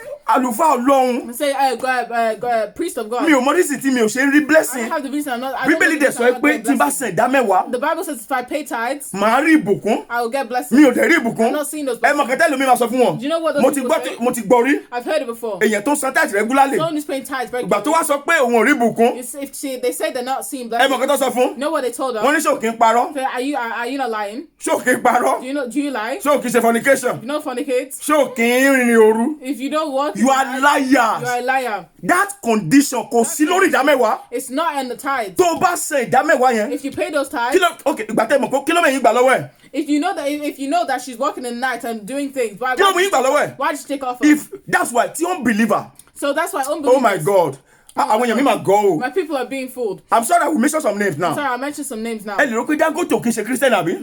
You'll say Dangote is not a Christian. Tẹ̀lé tí Dangote bá ń ṣe tó ń tọ́jú opó. If Dangote is looking after Tó bá fún widows, ọmọ aláìní bàbá aláìní looking ìyá. after fathers Tó and fún wọn ní scholarship. and giving them scholarship, Tó rán wọn ní school. they're taking them to Ẹ school, sà á máa prosper. he will be prospering. Tí ìfà tí herbalist babaláwo If herbalists, Muslim Muslim, anybody tí ó gba Jésù anyone who's tó bá not, san ìdámẹ́wàá if he pays, àbí tó ń yọ ìdámẹ́wàá wọn they take their tó tithes ń fún àwọn opó and giving widows, ọmọ aláìní bàbá fatherless, ọmọ aláìní ìyá motherless, àti àwọn àlejò and ọ̀run máa ṣí fún wọn God will be opening heavens for them. nígbẹ̀yìn ayé o At the end of life, wọ́n lè wá kú they might die, kí Jésù wá sọ pé and God be saying to them, torí pé ẹ gbà mí gbọ́ you didn't accept mi ò me, fẹ́ yín I don't want ṣùgbọ́n you. láyé ìsà But in this life, they will see the blessing they will see the blessings. ìwọ tó wá pé Jésù Then you who are calling Jesus, ó Jesus, máa san ìdámẹ́wàá you are paying ó tithes, máa rí blessing and yẹn you're getting blessings. wọ́n dẹ̀ sọ fún ẹ pé They told you that ó lè sọ̀rọ̀ you can't talk torí wọ́n ti ṣe òfin àmà lè sọ̀rọ̀. because they made a doctrine of silence. God bless you. Doctrine of silence. Doctrine of silence. Tó bá bèrè wọ́n ní ọ̀fẹ́ mọ́mí. Báwo mọ́mí. O gbọ́dọ̀ gọ́. Hallelujah. Àwa lè gọ́ o. Amen. Amen. Hallelujah. Hallelujah. Ẹnìkan bèrè kan. One person asked another question. Ó ní ẹ̀sà. What about tí àwọn widow yẹn tó bá ń ṣiṣẹ́? What if those widows are working? Very good question. Very good question. Ó ní tí àwọn widow yẹn bá ń ṣiṣẹ́. Those widows are working. Gbogbo àlàyé yìí All this explanation ni Paul apostoli. is what Paul has already Apostle said. Paul apostle. Apostle Paul. Ó ṣàlàyé ẹ̀ ní New Testament. He explained them in the New Ṣé Testament. ní Old Testament? You know, in the Old Testament, Nígbà tí Ọlọ́run sọ̀rọ̀ ìdámẹ́wàá when yìí. God was talking about tithes, Kò tiẹ̀ sọ bóyá wọ́n ṣiṣẹ́ àbí wọ́n he ṣiṣẹ́. didn't say anything about working or not working. Bó bá ṣàti jẹ́ opó, If they're widows, a gbọ́dọ̀ máa fi ìdámẹ́wàá tọ́jú wọn. must help them. Ṣùgbọ́n ní Paul wá ṣàlàyé dáadáa. Paul Ẹ mọ̀ explained. pé ìmọ̀ Paul ó tún lágbára. Paul also knows things very well. Ọlọ́run fún ní ìmọ̀ gidi. God gave him knowledge. Nígbà tó wá ṣàlàyé yẹn, When he explained this, ó jẹ́ kán mọ̀ kankan so you let them know pé àwọn opó kan wà, there's some widows, wọ́n ṣe opó. they're not widows, Ṣùgbọ́n wọ́n wà ní ipò opó. but they're in the position of. Paul dẹ̀ ṣàlàyé ẹ̀. And God said, Àwọn opó Paul yẹn ni said, àwọn obìnrin tó sì yọ̀ǹgì. those women who are still young Tí ọkọ wọn dẹ̀ ṣaláìsí tọkọ wọn kú. and their husband just died, Ṣé mo kó ti di opó? so they become widows. Paul ní eléyìí tó máa fi sọ pé àwọn opó tó dẹ̀ máa sùn káàkiri. Those widows who will be with different Ó ní people, ẹ sọ fún wọn kọ́ lọ ní ọkọ. tell them to get a husband, Kọ́ lọ marry. to go and marry, Kọ́ má bàa jẹ́ opó mọ́. so they're not Torí widows. ọ̀rọ̀ Ọlọ́run gbà ẹ́ láàyè Because the word of láti God, lọ marry tí ọkọ ẹ̀ bá kú. to go and marry again if your husband dies, Àwọn àbí tí ìyàwó ẹ̀ bá kú. or if your wife dies. So Paul ṣàlàyé ẹ̀. So Paul said, Torí ìgbà yẹn nǹkan táwọn obìnrin yẹn ṣe. what those women did was, Wọ́n sì yọ̀ǹgì. they're still young. Wọ́n máa bọ́kùnrin ká. Wọ́n lè ní ọkùnrin mẹ́rin márùn-ún kiri. They'll be with many Wọ́n men dẹ̀ máa gba owó opó. and take in money of Because widows. offering ni ọ̀rọ̀ owó opó yìí. It's offering. Tó bá ti gba táìtì yẹn gbọ́dọ̀ fún wọn ní. If you have those tithes, Ó you must di give it to dandan. them. It's So wọ́n ń gbà lọ́wọ́ àwọn ọkùnrin they're káàkiri. taking it from Wọ́n tún gbà lọ́wọ́ men, church. also taking Paul it wá from church. ṣàlàyé fún wọn pé And then Paul said to them, wọ́n ṣopó náà. they're not widows. Lóòótọ́ ọkọ tó fẹ́ ti kú. The husband, Ṣùgbọ́n wọ́n ní ọkùnrin káàkiri. but they have many Paul ní and they are even committing immorality. Wọ́n They're dẹ́ṣẹ̀. committing immorality. Ó ní so ẹ sọ fún wọn kọ́ lọ marry. So tell them to go and Ẹ marry. jẹ́ kọ́ lọ ní ọkùnrin. Go and have one. Tó bá lè ti lọ́kùnrin ẹyọ kan When they yẹn. have one man, Wọn ò ṣopó mọ́. they're not widows So anymore. one, wọn ò ṣopó mọ́. So one, they're not widows Two, anymore. wọn ò ní máa dẹ́ṣẹ̀ kiri mọ́ bó ṣe ń sùn Go pẹ̀lú around ọkùnrin kiri with yẹn. many people. Ṣé ẹni pípọ̀ olùṣàlàyé dáadáa? You know, you see, Paul has. Hallelujah. Hallelujah. Ṣùgbọ́n àwọn opó, But these widows, àwọn obìnrin tó ti dàgbà díẹ̀, widows are old. now. tọkọ dẹ̀ ti kú mọ́ ọ lójú. And their husband have Ó wá died. rí wọn wá ta bread. And you see them. Ìyá yẹn wá ta selling bread àti ẹ̀pà. selling bread and Ó wá ló ń and they say ṣiṣẹ́. they're Ó lè working. làlùfáà yín. Your priest is Ó lè làlùfáà yín. Ẹ fún wọn ní oúnjẹ wọn ní. give them the money. Ẹ fún wọn lóúnjẹ wọn. Give them the food Láti inú ìdámẹ́wàá ni. from the tithes. Ẹni lọ́dá ìbéèrè yàrí. Any other question? A fẹ́ parí tí o bá sí ìbéèrè mọ́. We'll be finishing. Mo now. dúpẹ́ yìí tẹ́ béèrè béèrè. Thank you for those people. who Inú have mi rẹ̀ questions. dùn gidigidi. I'm very happy. Ẹ jọ o gbọ́dọ̀ share program yìí for everybody Let's share láti this rí. program for many people. Tá a bá ti parí ẹ̀, When we finish, admin máa send ẹ̀ sí gbogbo yín. admin will send it to all of Gbogbo you. ẹ̀yin tẹ́ ti gbọ́ already. Everyone who's already heard, Wọ́n máa send ẹ̀ sí we'll yín. send it to you. Ẹ forward ẹ̀ sí gbogbo Forward èèyàn. it to people. Ó máa liberate àwọn èèyàn. It will liberate many Ẹ má jẹ́ people. káwọn èèyàn gọ̀ mọ́. Don't let people be A stuck ti anymore. gọ̀ jù ó ti pọ̀ We've jù. been stuck too much. Ọlọ́run á sì bùkún fún wa. God will bless all Mo of you. dúpẹ́ gidigidi. Thank you for Àdúrà wa gbà. gbà Your prayers will be ká answered. tó lọ lẹ́ẹ̀kan sí Before we go, àdúrà ẹ̀kan yẹn I'll pray that one prayer. mo fẹ́ kẹ́ tó àdúrà yẹn gbà I want you to pray sọ one more pé time. dádì Say, Daddy, sọ mí jí please awaken mo my fẹ́ sọ jí awaken my mi ò life. fẹ́ jẹ́ mú ràn I don't want to be a moron mi ò fẹ́ anymore. jẹ́ mú gùn I mọ́ don't want to be an idiot anymore. jẹ́ kẹ̀mí ẹ̀ gbénu mi Let your spirit live in ẹ̀mí me. òtítọ́ Let the spirit of good. kí n lè máa fi wá ọ̀rọ̀ rẹ So I can be looking for your kí n lè words. wá òtítọ́ ọ̀rọ̀ So rẹ look for the olúwa truth. sọ mí jí Father, awaken me. tó o bá sọ jí sà If you don't wọ́n máa awaken, jẹ ẹ́ máyé They will sọ devour pé your olúwa life. sọ mí jí awaken me. kó má bàa jẹ mí máyé So they don't devour sáré my life. gbàdúrà yẹn Quickly pray sáré that gbàdúrà prayer. yẹn Quickly pray that sáré prayer. gbàdúrà yẹn Quickly pray that olúwa prayer. sọ mí jí So Lord, awaken olúwa me. sọ mí jí Awaken me. díjú kó gbàdúrà ibi tó wà sọ pé Close your eyes and pray. olúwa sọ mí jí Awaken me. má jẹ́ n jẹ́ ọ̀dẹ̀